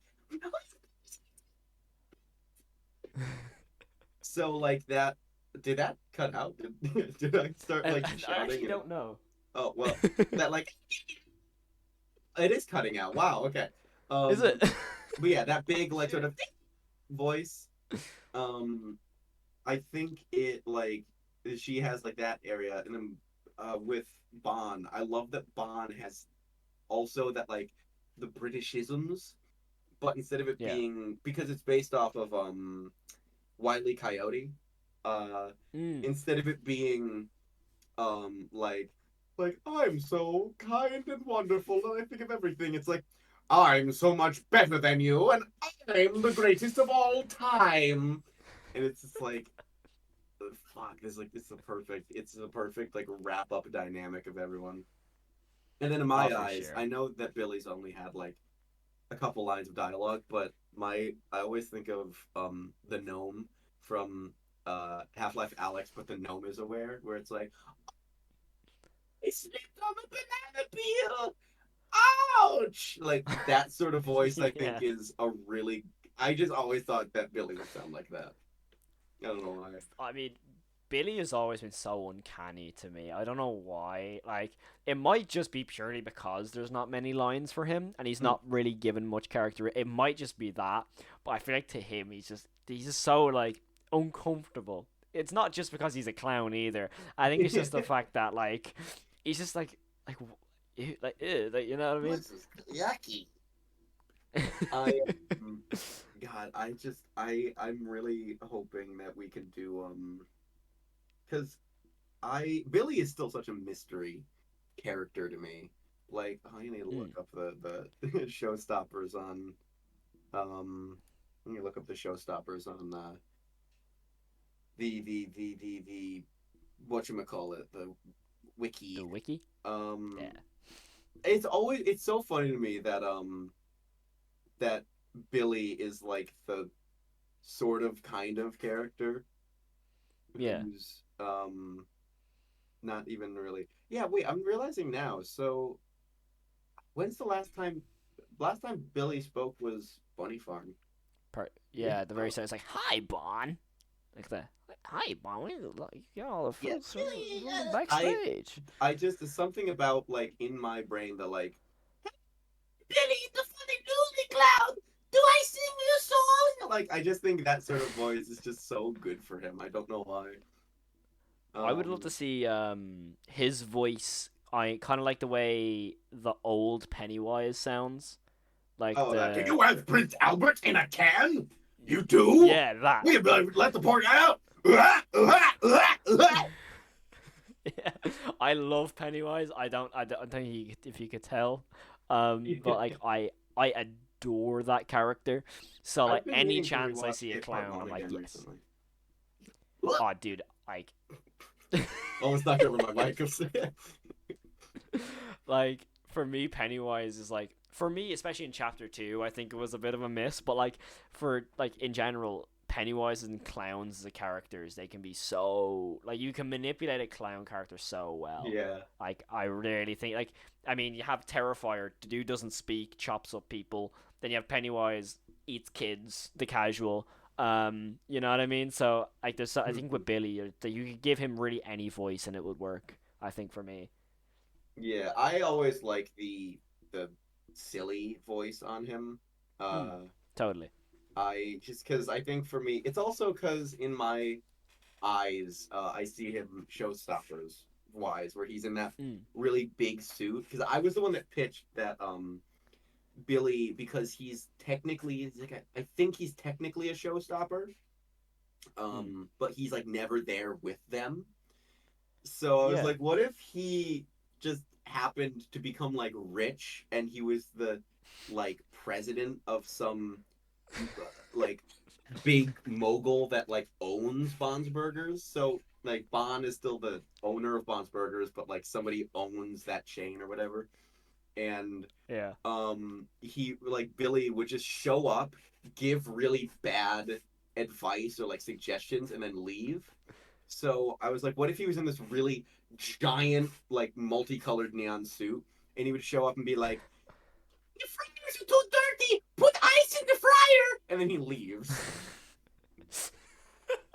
That would be the perfect as a little cut. Like he just pops in, do that, and it pops away. Yeah, That would be that's perfect. always been my pitch for him, but we'd have to see where it goes because we haven't really talked Showstoppers Incorporated since when was the last Mm. conversation we had on that? Last conversation was around, or last suggestion that Martin had for anything was Yeah. in July. And then the most Definitely recent just thing chuck a was Mysterious House 2 from me. Suggestion: Mysterious House 2. Mysterious House 2. okay. Hold on, 2. let me message Martin. It goes to okay. So, but yeah, well, actually, hold on, yeah, yeah, sorry, I forgot.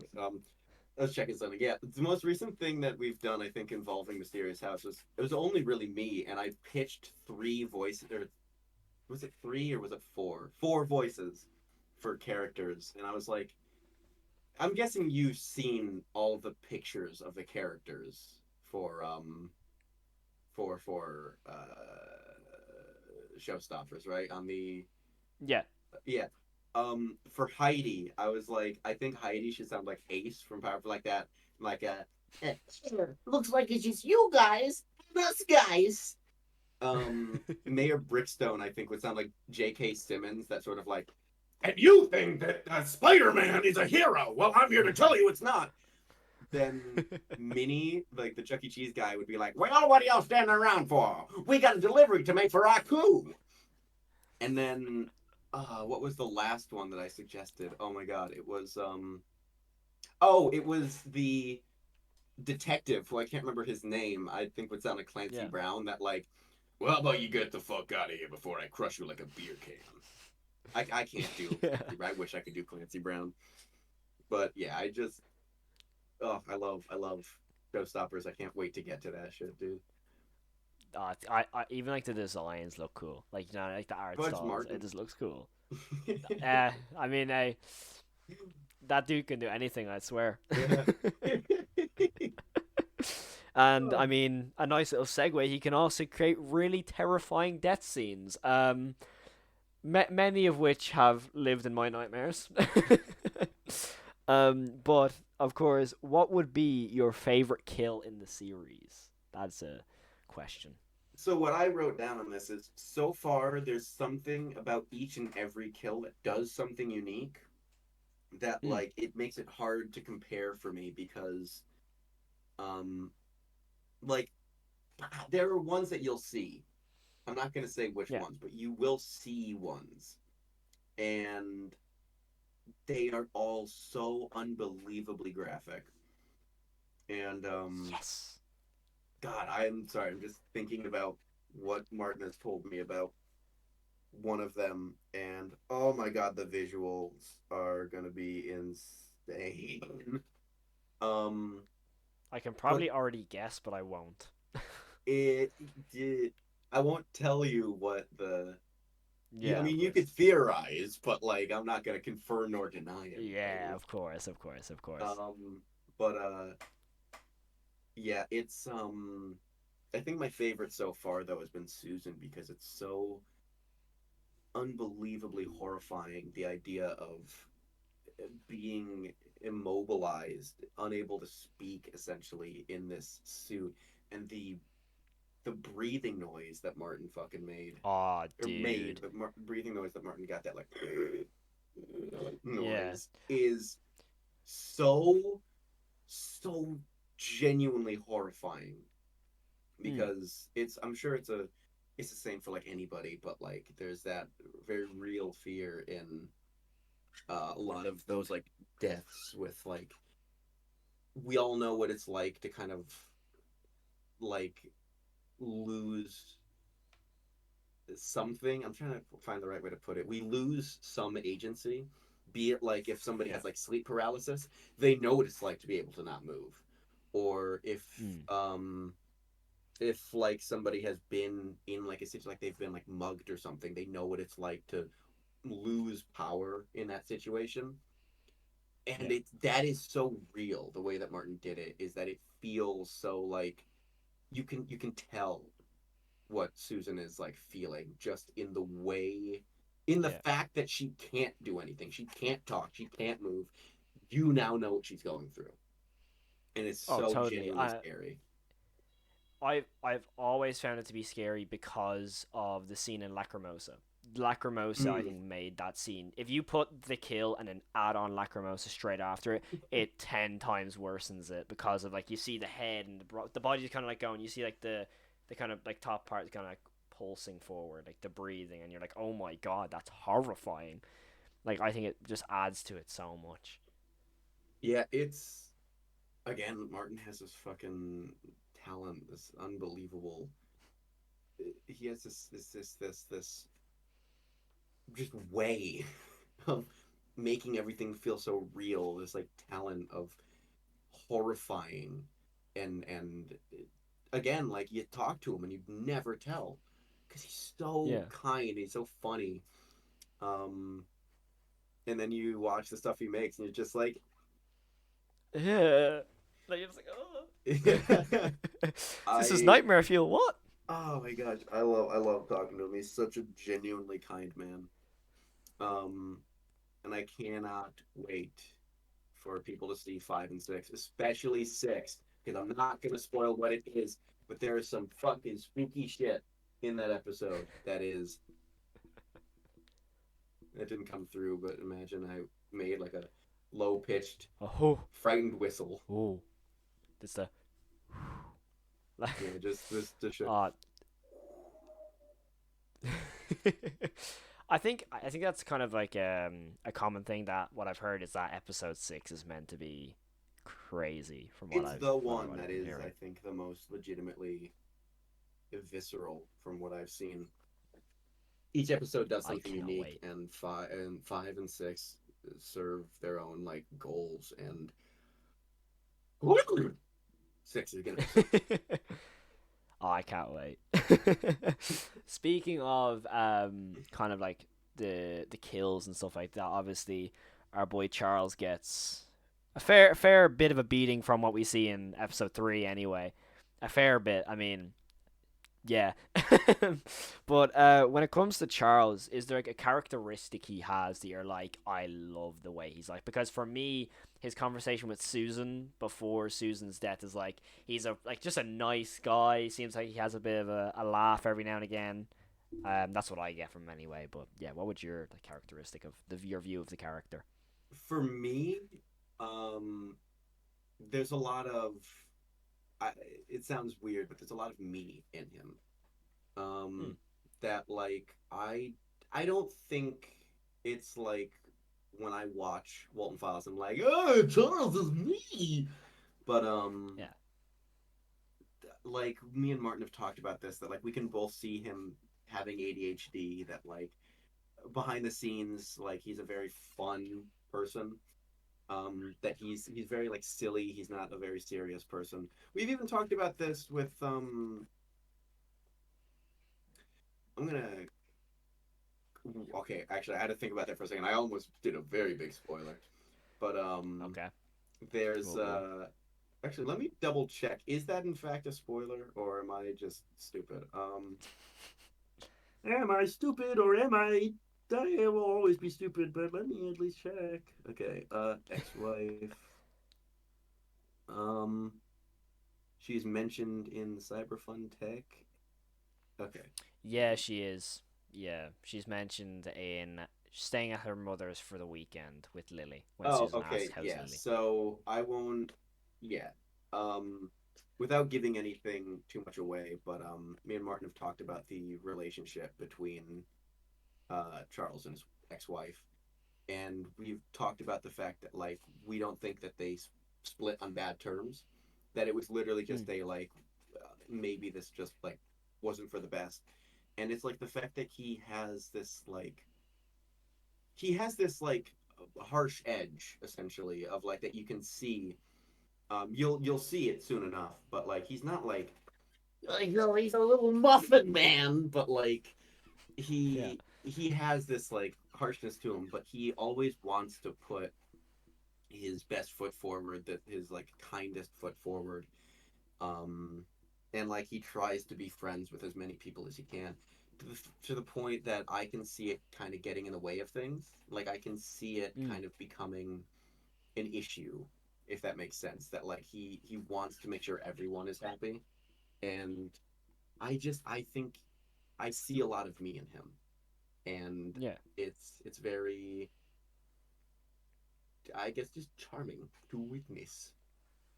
Yeah, that's definitely awesome. I mean, Yeah, I personally love Charles. I mean, I think he's cool, especially because we obviously the one scene in Cyberfun Tech. It's just he just seems like a cool dude.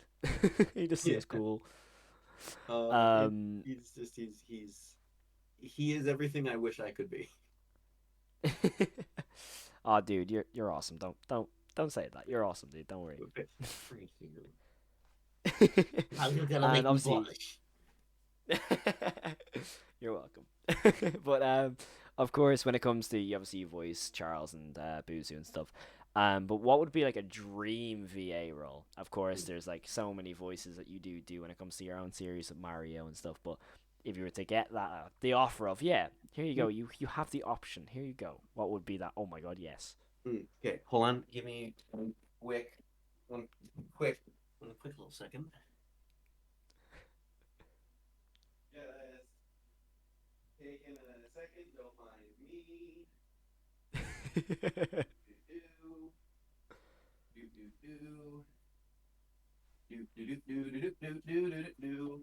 So I've really, it's one of those questions. I don't really know if I have an answer, like somebody I'd want to voice. It's just that, like, there's so many out Yeah, there. yeah, Um, of course. it's just that, like, It's just you sit down. Oh, hold on, this is backwards. I'm fucking up my own bit. You know, you sit down, you think about it for a while, and you're just like, who do you want to voice? What's your like goal? What's your shtick? You know? Yeah, for Yeah, no, sure. obviously, yeah. Again, being less dumb about it. Why am I putting them on my bed? Hold on, I'm just gonna put Mario over here. Um, being less dumb about it. Uh, ever since I was a kid, obviously the dream is a bit different now because of everything. But I've since I was like 6, I've always wanted to be the next voice of Mario. Yeah, Um, and like I've showed before, let me sneak this by. Like I've shown before, I have met Charles before. Um, yeah, he's absolutely my hero in voice acting. Everything that I do is because of him, and I hope one day there's absolutely no ill will or malice towards Kevin Afghani, who voices Mario now. Um, but it's a dream role. It is something that I've wanted since I was a child because Mario is everything to me. He yeah. like Mario, Mario, oh, it's a super duper. Hey, look at the Mario and Luigi too. Oh, Luigi, super duper. Oh, ho, ho. And Wario too. On that hammer today. Hey, Luigi too. Hey, what do you think you're doing? Hey, get out of here! It like those voices are just the most like I've never had more fun doing voices than those four. I love them so much, Yeah. and it's just so like if I ever got the chance, if one day I got reached out to by Nintendo and we were like, something has come up, we need a new Mario voice, all that. It would obviously be way more formal than that, but Mm. if they were like, "Do you want to voice Mario?" I'd be like, "So I will do it for free." It they're the most. It sounds again. It kind of sounds dumb, but they are like the most important things to me. I love Mario and Luigi and Wario and Waluigi and Baby Mario and Baby Luigi and Wart and Triclyde and Fry Guy and Claw Grip. And it's just like all these characters that Charles Yeah, voiced. They're so he is everything to me that voice acting is because obviously you have people like Mel Blanc or Tom Kenny, Jeff Bennett. You have these amazing people, but there's just something different about Charles to me. Because like you obviously listen to those four voices, that I just did. Then you're like, and Luigi, and the Great Ward, and Clyde, and Boozer, and Fry Guy. Or I already did Fry Guy. And Claw Grip, and it's like, oh, like these are just real people. And then like he also does other small shit like choose a game, and it's like this guy is everywhere, and he never sounds the same. And yeah, and then you talk to him, and you meet him, you listen to him tell stories, and he's like the most genuine, kind person ever. Somebody recently met him at a convention, and they handed him a picture. Have you ever seen the game or the game? Have you ever seen the movie The Game? yeah. You might not know this. He played Michael Douglas's father. In like the Oh beginning, the one who shit. like smokes a cigarette and all that at the party. That was Charles Mm. Martinet. And so somebody walked up and gave him a picture of that. And he had a full like 3-minute story just about the filming of that. And it's like Yeah, he's just so real. He's such a kind person. And I've always wanted to, and I know I never will be, because, and this isn't some sort of dig at me, because, like I know myself. But I always wish that I could be that sort of person. There's just nothing but unrequited joy and kindness, and it's to me that opportunity, just being Mario, being Luigi, being Wario and Waluigi, it's just something so special to me, and I wish Kevin Afghani the best going forward because Yeah. it's such big shoes to fill. Um, but yeah, it's the Mario characters are just the Yeah. ultimate end goal for me, like throughout everything. Yeah, for sure. I mean, obviously you were saying like you wish you could be that sort of guy. I mean, not even to just like say it for the sake of saying it, but you guys with the crew of the Walton Files, without the Walton Files, this channel doesn't exist. Do you know that sort of way? Like, as mad as that might sound, just because you probably like some people go, "Oh, he's only saying that because he's just after saying," but genuinely, this channel does not exist without the Walton Files. Yeah, let me This check that now. costume, What was your first video, huh? a FNAF video, I think. But the I think the second like my the thing that got me really going was my mysterious house video. Hmm. And like if it wasn't for the Walton Falls whatsoever, this doesn't exist. And so the fact that you're like saying, "Oh, I wish you could be that," you guys are that person to me and so many people in the Walton Falls crew and the fandom and stuff. Like there's so many people. Like there's people in my Discord. There's a dude, Tuna Tan is his name. He was in the stream last night. He's creating a whole series, and it is like the inspiration was the Walton Files. His art style is like I wish I could be that, like that animation style. He's working towards that. So when it comes to that sort of way, you have so many people who are like the way you are towards Charles Martinet, to but like that towards you guys. So you definitely have, you are that person to so many people. So definitely don't be knocking yourself saying you never will be, because quite frankly you already are. That's the way you definitely should be looking at it, dude. So Thank you. honestly, like the way the Walton Falls fandom is everything. You guys are so much to so many people. Like genuinely, don't knock yourselves down with anything. And I know when it comes to like episode 5 and 6, people are going, "Oh, where is it? Where is it?" Deep down, it is all out of love because people just love the series. You know, that sort of way. So honestly, don't be knocking yourself down like that because you are so much to so many people, dude. Like, I mean, I'm literally dressed as your character, so Thank you so much. Thank you. you It's know what I also mean. So funny. I realized this seconds ago. Um, the picture of me. Oh, where's my camera? Sorry, usually my camera's over there. The picture of me meeting Charles. Where is it? yeah, Charles? he's I wearing just the same realized shirt. I'm wearing the same shirt. um, but yeah, That's no, so cool, dude. I there's a bit of fuzz flying around. I'm sorry. Um, yeah, I had a moment like that a while back. There was, I can't remember his name, but he's a voice actor in Danganronpa. I'm not a Danganronpa person. I haven't played the games, but my girlfriend is. So she went to get a poster signed by him, and we waited in line for a while because he was busy doing something, and then he came back and he was like, "Oh, I'm so sorry. I'm so sorry." And he we just talked in line for like to him for like 15 minutes because we were the only people Mm. in line, and he just kept having more and more to say.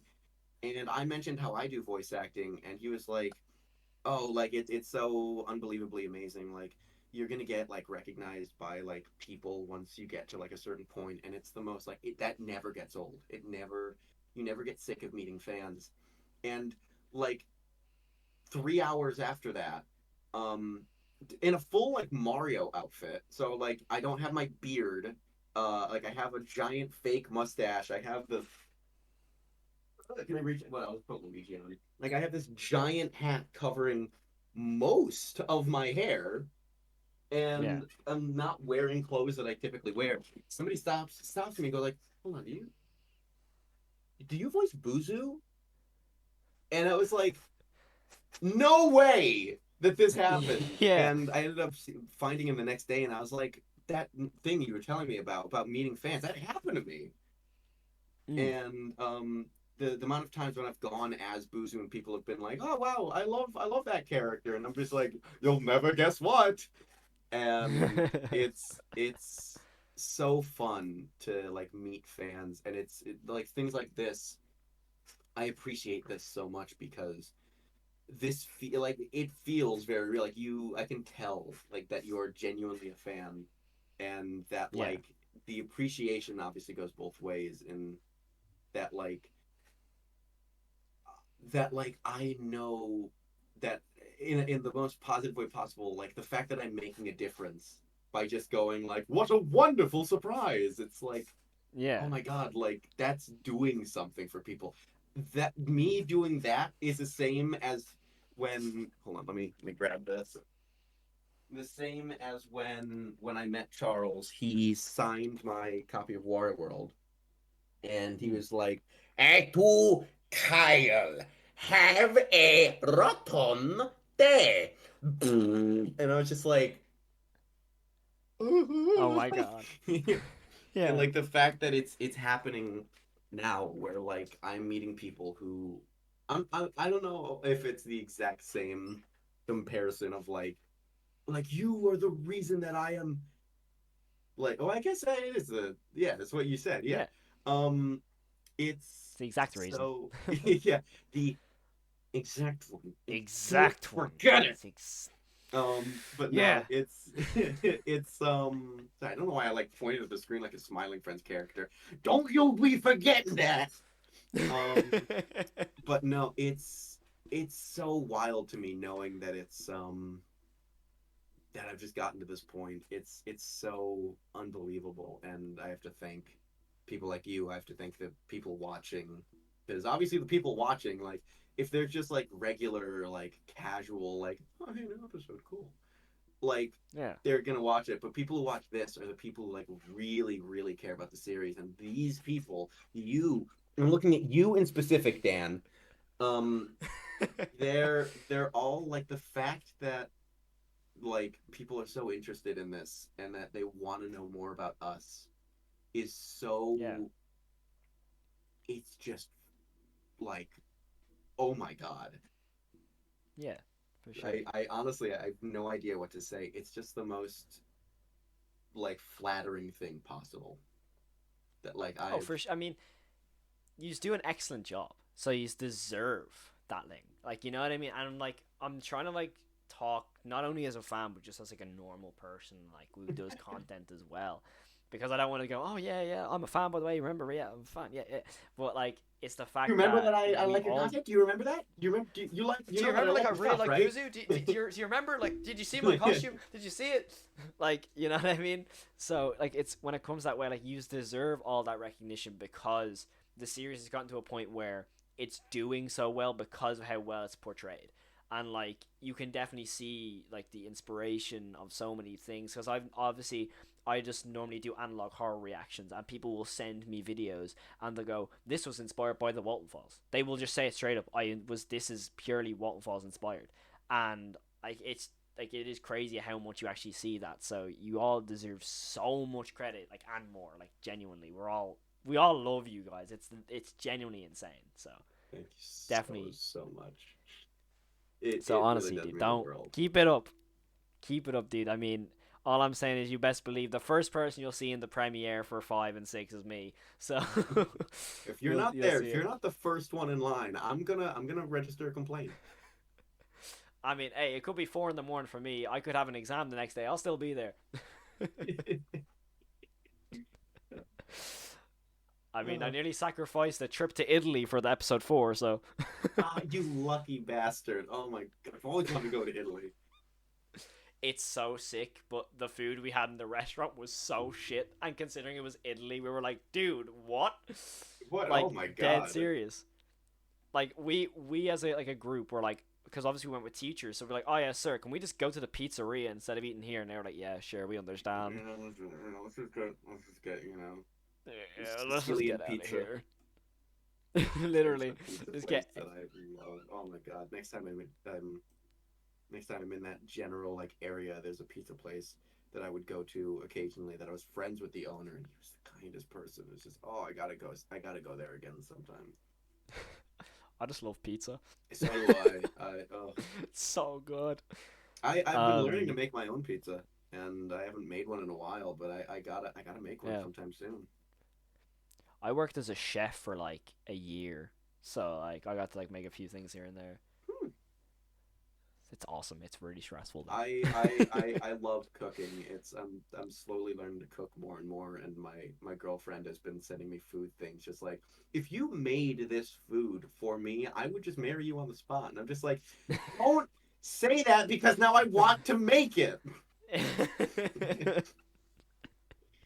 Literally. I mean, like food in general, I just love it. It's so good. It's happiness. For me, because I have the funny tism. I am super picky with my food, so learning to make. Hey, I got hair on my tongue. Learning to make my own food is like, yeah, like yes, I can control my own fate, and I've been tempted this entire interview, like after I get out of this call, I want to go to the store and get chicken and make cutlets because I make that food at least once a week, and it's been like 2 weeks, 3 weeks without making it. I'm just like, I need it. I need the cutlets. I need it. Chicken now. The next question I had you kind of explained it with the voice acting role of Charles Martinet. So, Well, I will say there's also a lot of other cartoons in that list, like the people I've mentioned with like Mel Blanc, Jeff Bergman. Well, I guess Jeff Bergman. I didn't even mean to say Jeff Bergman, but Jeff Bergman, yes. Jeff Bennett, Tom Kenny, Bill Fagerbakke.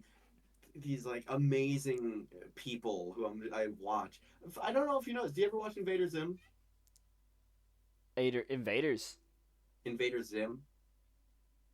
I've heard of it. I've never watched it though. There's a professor in that, the dad, that I learned. I want to say like 3-4 years ago. I learned was voiced by Roger Bumpus, who in SpongeBob. And SpongeBob, he sounds like this. He's like, I need you to get away from me, SpongeBob. And then you go to this show, and he's like, why, when I was a child, I thought sharks were my friends. I know better now. And you're like, that's the same guy? And it's things like that, like, because growing up for me, obviously Charles was my moment of that, like, no way that, hello, it's a me, and oh hey, I'm gonna beat you up now. It's like, that's the same guy? But Yeah. it's like things like SpongeBob and Dexter's Lab and Johnny Bravo. Oh my god, like I love those shows so much. Like Powerpuff Girls. Being into animation as a kid is, I don't know if you know this, my history with voice acting. The reason I started voice acting was because it was a necessity. I used to be an animator. I still Yeah. am, but I just don't animate as much as I used to. And one day I started doing these videos that were parodying Five Nights at Freddy's 4. With like, oh, it's like, oh, I'm playing the game. And I'm like, what do you guys do? I think the first one I did was Plush Trap, where it's like, okay, so I got to do this and I got to do that. I got to stop Plush Trap on the X, and then it cuts to Plush Trap, and he's like, oh, I have no idea, and I'm gonna do this. And being like 15, I didn't know any voice actors. The only people I knew were other animators who also were not voice actors. So I was like, I think he could probably sound like Plush Trap would probably sound like, oh, perfect. I'm gonna mess with him a little bit more. And then like the next one is Freddy, and he's just like, okay, now I need you to go into that room and start like messing with him and scaring him and screaming. And then you get like Bonnie being like, oh, just open the door, come on. And it was just me coming up with these jokes and then realizing I don't know anybody to do this. So I would fall backwards into having to do all of the jokes. And then I made The Withers. And then, oops, that got popular. And then I made the first half of a movie that I'll never make. And then, oops, that got 1 million views. So it's like, I guess I'm just voicing shit now. So then I started doing like Doom. And I'm like, hey, I'm the Baron of Hell. And yeah, I'm Pinky and this and that. Or like I did a fucking Undertale video that I think I unlisted because it was the worst thing I've ever made. But like I started doing all these like improvised like voice acting things, and then now years later, somebody who watched that was like, I like that guy. Hey, I'm gonna let him in my show, and now I'm right here. Yeah, it's awesome, right? It's crazy how life goes full circle. It's It crazy. really does. Oh my god. I mean, the whole thing of 6 months ago, I put in your comment section, can you say hi as Boozoo? Please. Yeah, and then all of a sudden, 6 months later, Yeah, 6 months later. Hey, Cal. Yeah, dude, it's so life works in crazy, crazy ways, dude. It does, yeah. Speaking again, just going on to the next one was I think the episode that scared you the most. Now, obviously, 6 seems to be the one that's really the scary one, but I mean, for those who have to, of course, wait. It's a really weird thing called waiting. That, of course, it's really annoying. But anyway, I've never understood the premise. But out of the 1 to 4, even Boozoo's Ghost of Mysterious House, if that one really did get you. I think it sucks to keep saying like 4 because it's like I think 1, 2, and 3 and like the hidden videos and the spin-offs, they're all really good, but I think it's just the fact that 4 gets so much more psychological. It becomes just this like realness to it because again, like you're getting away from the you're getting away from the angle of light. I'm just checking something really quick. Yeah, it's all good. You're like getting away from this area of like, oh yes, I'm gonna do like what you expect me to do because haha, now we're gonna go into this and that and this and that.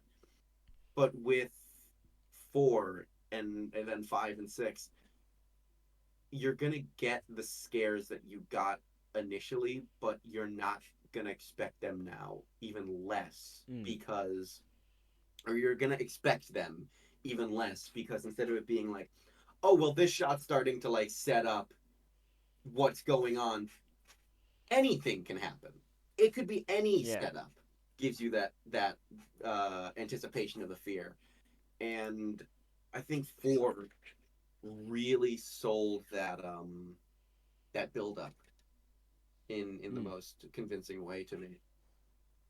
Oh, for sure. I mean, I've always said episode 3 is my scariest just for the Susan, the Charles, Rosemary, all this added on. So, I mean, to me, this has all been kind of like scary and like kind of adding to the fact of 4 being probably the second goriest behind 3 in my opinion. Is there any scene in like the Walten Files that had to have restrictions? So I know when it comes to YouTube, they're quite serious with policy and stuff. So I was wondering if there was like something in the series where it was like you had a really cool idea to do this, but then it was like, well, we can't really do that because we don't want to overlook it really. If you can answer that, of course. That was the kind of question I was like, oh, I don't know. Well, I'll say I misunderstood this question. So I don't, to my knowledge, no. But well, I guess you can make it. You know the forest scene in Walten Files 1 because the copyright strike. But yeah, I saw that. Yeah. But no, the way I read that message was like, has any scene gone through like an extensive rewrite? Is what I thought you meant by, was there any scene in Walten Files that had to be changed? I thought that's what you meant. Is like, were any like? I mean, we can go over that one as well. We can answer, but we can answer that one as well. But don't yeah, worry. to my knowledge on that front, the only one I can think of is 4's reveal of Wonderland. That I know that like originally Bond was going to be a text to speech, like I think it was, what was it? I think it was one of the reveals had like a my name is Bond, and I can't remember which one that was. It might have been. Was that 3's trailer? Do you know? Like Bunny Farm's trailer? Oh, was it the "We Will See You Soon," Sophie? That maybe. Let me check quite the possibly. wiki.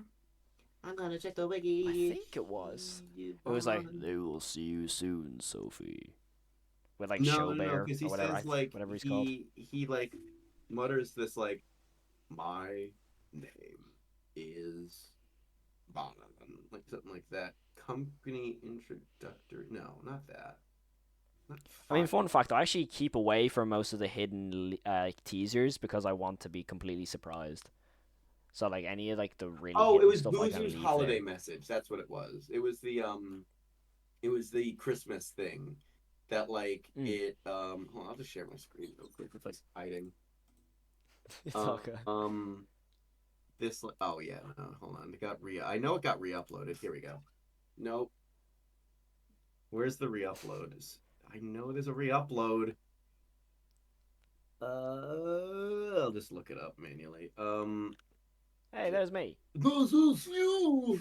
Yeah, no, I was checking something really quick. Boozoo holiday message. Um, this is Yeah. the ending of it is after this little section. It just plays the.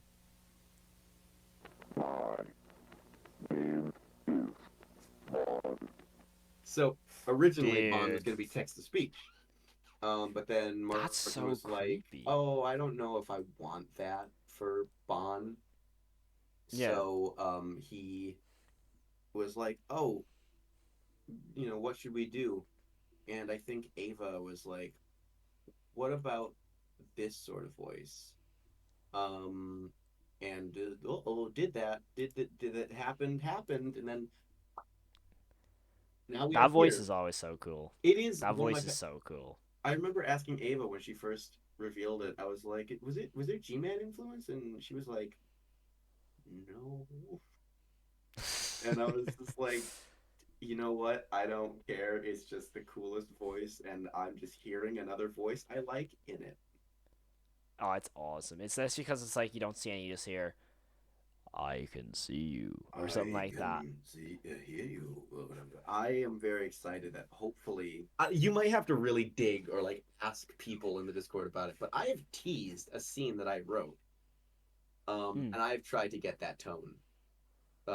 And I think Martin and Ava have to rewrite parts of it because I did not get character things right.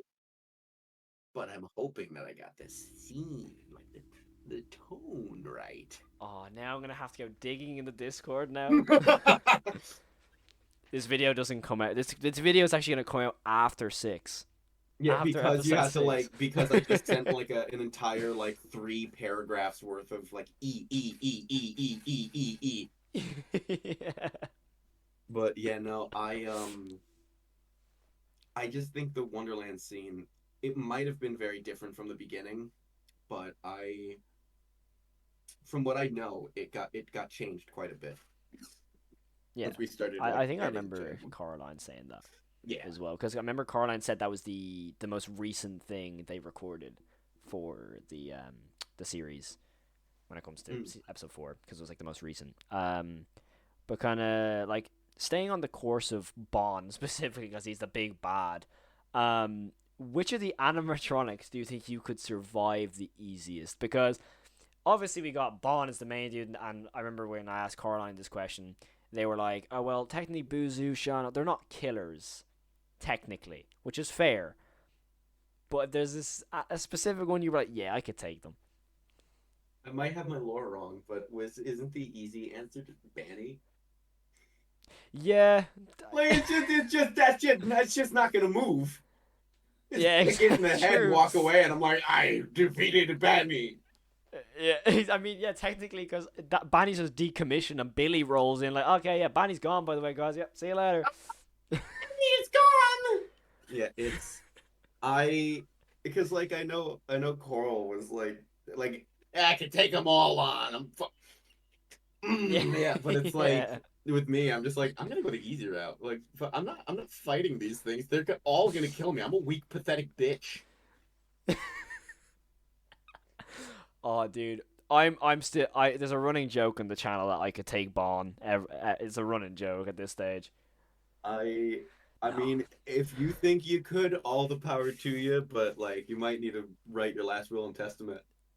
Yeah, true. I mean, once the glove comes off and those claws come, I'm like, oh shit.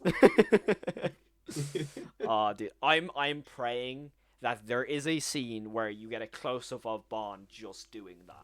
I am I praying there is a scene. there are some moments in like 5 and 6 that are very intense, and I think that like people who want more action in Walton Files are gonna be like, oh yeah. Oh, I can't wait now. Oh I yes. just need Martin to finish fucking making 5 and 6. so I can be like, hey, remember that time they found Jack's body in Felix's basement? But yeah,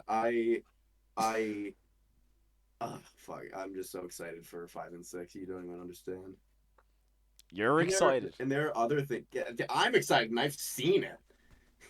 I can't wait. That's the level on the FNAF movie for me.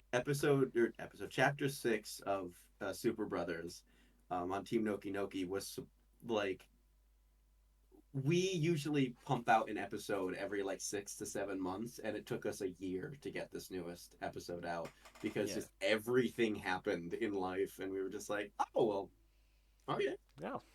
Hey, Okay. we got an amazing project in the end. We have a composer now, and we have like all these amazing things. And it's just like, I'm happy. No, it's whatever. Coolest episode yet.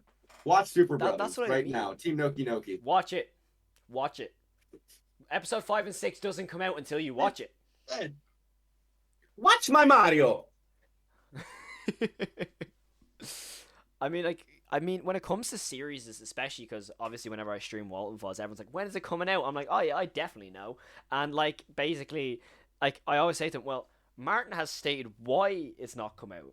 Give the guys time to, because the more time it's developed, the better it's going to be, rather than just going like, oh yeah, here's an unfinished episode, deal with it. You can get a company introductory tape again where it's just like 12 minutes of like static frames. You can get that if you want. Are you going to be entertained? No. Nothing on episode 1, but like, no. Yeah, I love episode 1. It sets the tone. It's just that like, you can tell, like, you watch episode 4 and you're just like, no, I want more of the little like advertisement end screens where there's a picture in the corner and then there's all the text at the bottom. That's what I want in Walten Files. I mean, especially when it comes to like your character Charles, I think we went over his personality, but from what I said, obviously with his personality, do you think that either me or the rest of the fandom have the wrong impression of him? Like, is there a certain thing like, oh, we think he's like this, but he's actually a different way? I feel like for the most part, everybody really gets him. It's like when you get to characters like Jack or Felix or, you know, like Rose, when people are like, oh, you have the wrong opinion on them or something, wrong opinion, not that, the wrong impression of them, it's mainly because it's like they're very multifaceted characters that kind of get watered down when people like kind of ooh-wooify them. Like you get like, Charles likes to drink. That's Charles. Felix likes to drink. That's his thing. Jack likes to smile. That's his thing. Rosemary likes to paint. It's just like that happens a lot of the time. But with like Charles, he obviously is also multifaceted, but like people seem to kind of understand that like he's a very big, like, he's a family man. He's kind of a silly guy. He's a jokester. He's just very personable. And the fact that they've taken in the fact that he's personable as his like main thing, is that to me has been what Charles is that he is a very kind person. Meanwhile, you get people like Jack, right? Without spoiling or anything, he has so much to his personality beyond what we have seen. That like when people are like, "This is his one thing. This is what Jack is." It's just like you're kind of going off of like maybe like 15, 30 seconds of like proper character building. It's like you're gonna learn who he is in time. Yeah, totally. I mean, like, kind of. I mean, with Charles, kind of segueing into the next question as well.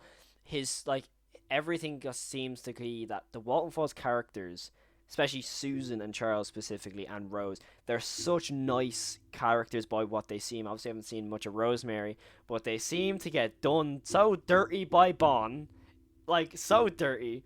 So the fact that obviously I know this is kind of, if you can't say nothing, of course, I completely understand this one. I even said it in brackets, actually. I know this delves very close to spoiler territory, so you can definitely get rid of this question. But during a scene in episode 3, Charles's fate seems to be super bad, like a super gruesome take on what happens to him. So is the kill as bad as we may think, or is it like we are going to be surprised, or is it going to exceed? I know this is very pushing it, so a simple look can tell a million words. Worse. Sorry, I just gotta hit a reset button. How can it get worse? That's all I'll say. Okay. From what Martin has told me in writing,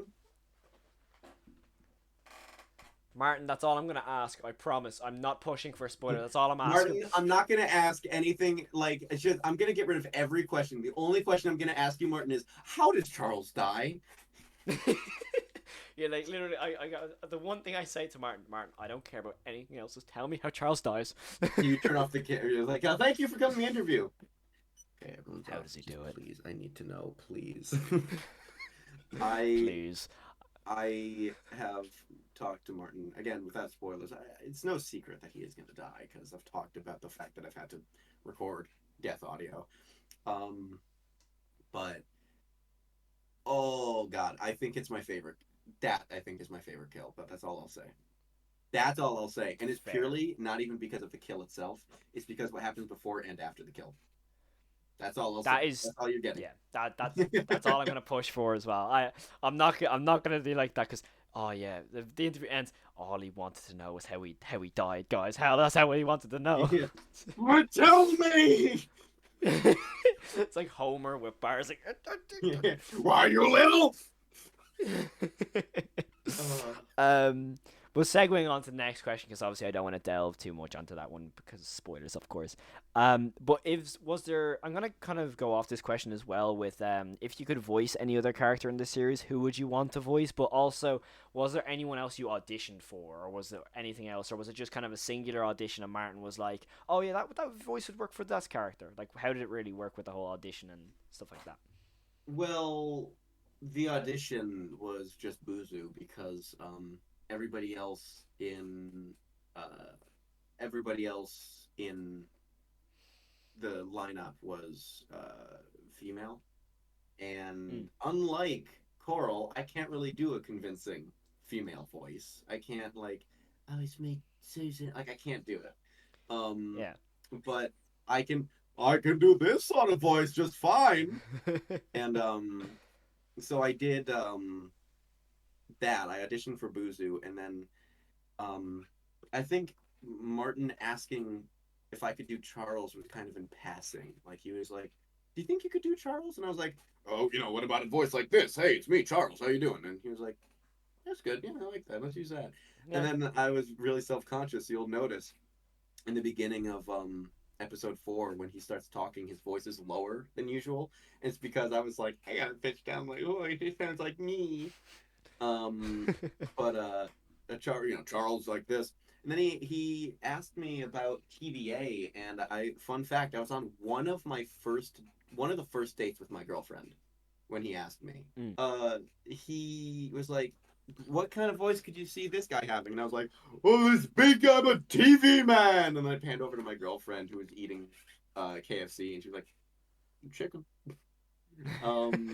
But I did that, and then I recorded those lines, and I realized later, I was like, oh, that voice stank. So that's why I kept asking Martin, please let me change the voice. Please let me. And he was just like, no, you can change it later, but these lines work. These lines are great. They're staying. Yeah. And that's the one for these are the showstoppers. And it's like, that's Boozoo. Sure, even TVA has a lot of lines in Lacrimosa, if I remember correctly. Is it TVA? I thought it was only Charles who spoke. Oh, never mind. It is Charles. Never mind. I got mixed up. It is because Yeah. I remember because it's like contact Charles Brook, and then it freezes, and it just kind of a Contact face Charles comes into Brook. frame. Yeah. And then like it's like the frame just freezes and a face comes in. It's like, ugh. Yeah, I'm hoping you guys get to hear TVA properly soon. But any other characters I'd like to voice, I think primarily everyone has really kind of had like their roles, I guess, filled. So I don't know if there's anybody I would take, but Yeah. there's I guess a lot of characters in Showstoppers I would love to voice. like I was talking about before, like Heidi, Mayor Brickstone, like stuff like that. I would love to like give a shot. Or if Martin has more ideas for more characters, I'd love to try that too. But Yeah, for sure. as it is right now, I'm very happy with the 3 voices I have, or Yeah. I guess arguably 4 voices, because I also Mm. do Ebenezer Boozoo, and Yeah, I guess true. I've also now technically done Brewhoo, Yeah. who does not have a wiki page yet. Get on that wiki. Come on, chop chop. It's been out like 24 hours now. Chop chop. Come on!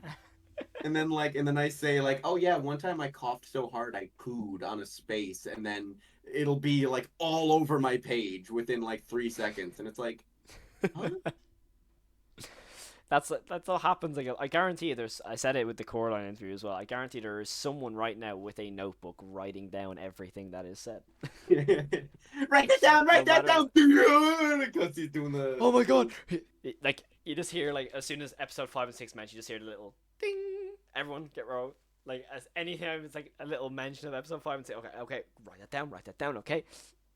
I'm just thinking of the I'm thinking of that scene from SpongeBob where it's like, watch and learn how you put up a 10, and he starts like failing, and he's like fighting the 10, and SpongeBob's watching with binoculars, like, write that down, but like, and it cuts, and he's doing tic-tac-toe on his paper. Yeah. And it's Yeah. oh my gosh. No, I'm so excited to see what you guys like just when we get to like showstoppers. I'm excited to see what people are just like, oh, the silly voices, we're doing fun now. I mean, by the sounds of it, if you like the plush commercials, you're gonna like Showstoppers. By the sounds of Oh, what I'm hearing, absolutely, yeah. and I everyone loves the plush commercials. I I am really oh, um I I'm just so excited. I'm looking through, by the way. I completely forgot that witch sheep or sheep witch. I never remember the order of it. Witch sheep.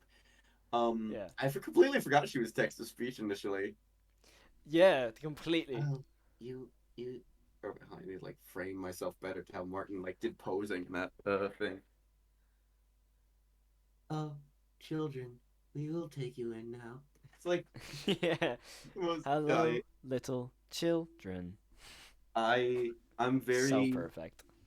I'm very hoping that once Showstoppers shows up, everyone gets to see their like favorite characters return, but in like really dramatically silly ways. Because Oh, for it's just sure. I love cartoons, It's gonna be and he has a whole awesome. set I of can't wait. rules that he wants to do for this cartoon. That he's just like Yeah. he's not just going in like let's purely do it just to laugh. He's like, no, we're gonna take it seriously if we're writing it like this. I mean, like, I feel, especially because whenever, I think it's whenever the Walten Files series ends and the Showstoppers, gets going, or if they're going to run simultaneously, I don't know, of course, with timing, whatever happens, happens. I like the way the series is branching off to different things. I mean, the way, like, you have different things where you have side plots, and you're going to have people who like this style more than this style. It's going to have, like, shoot the series to so many different, like, territories of people's like own opinion on what they prefer to watch. I think that's gonna be a huge thing for the series as well. Mm-hmm. So that'd be awesome. Yeah, That'd be awesome. I'm so excited to see where everything goes. I think every Walton Files fan will be satisfied by something different, like some different project at some point. For sure. Even people who just like Definitely. come in and it's just like I only watch Mysterious House, so I only watch Boozoo's Ghost. It's like I'm sure that stuff that we're planning will like be like, well, I enjoyed that. I mean, we've come to the end of the questions there. That it's been such a good time, honestly, dude. It's been so much fun doing this, honestly. I've had so much fun, dude. Honestly, Same. it's You're crazy. you're a wonderful interviewer. Thank you very much. I appreciate that. But of course, I got one final question. That is, have you got anything to say to people at home? Well, to all the people out there, you do like the hot ones thing. All right, this camera, Yeah. this camera, this camera. It's the same way you gotta say. This one, this one, this Um, one, this one. But obviously, thank you guys all for being fans of what we do. I hope you know that all of you guys are appreciated. Um, because we would not be able to do what we do now without you guys. Um, it's not a day goes by that I do not value the fact that I have a community, even if there are moments that I get absolutely overwhelmed by like, oh, let me like peek in and see what like people are saying, and the people are just like, oh my god, it's Kyle. It's just like,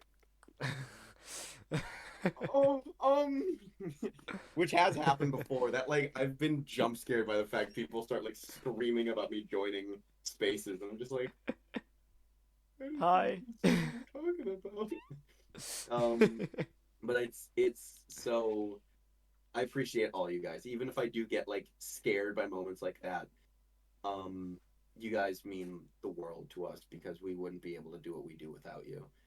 And more importantly, subscribe to Team Noki Noki. Facts. Get that. Hey, 100%. Go sub. I'll leave the link in the top of the description. Every link to Kyle's channel, to obviously the Walten Files, of course. If you somehow haven't seen the Walten Files and you're chilling here, I mean, yeah. If you haven't seen the Walten Files and you're here, who are you? Of course, I'll leave all the links to Kyle's stuff in the description, Twitter, YouTube, etc., etc. Again, thank you so much for joining me, Kyle. It is genuinely an honor to interview and chat to you. It's so cool, of course. So thank you so much for giving me the opportunity to do so. And yeah, it's just awesome, dude. It's so awesome. I'm so grateful, dude. You have no idea. And of course, everyone at home, thank you so much for tuning in. This is obviously the second interview we've done. We got so much love on the first one as well. So thank you so much for the support on this. If it wasn't for you guys, I wouldn't even get the chance to sit with Kyle. So it's awesome. Thank you so much, everyone at home. And of course, if you have enjoyed, make sure to hit that like button. If you haven't already, hit that subscribe button as well. We're just about to hit 4.1k, so that would be absolutely insane. So thank you so much for the support as well. But yeah, thank you so much for watching. We will check you in the next one. And of course, stay safe and peace. Bye-bye. First shot of this episode. Tammy picks this house. Oh, what about that one? Now, if you ask me, that is the, worst house you can pick. It has wallpaper on the outside.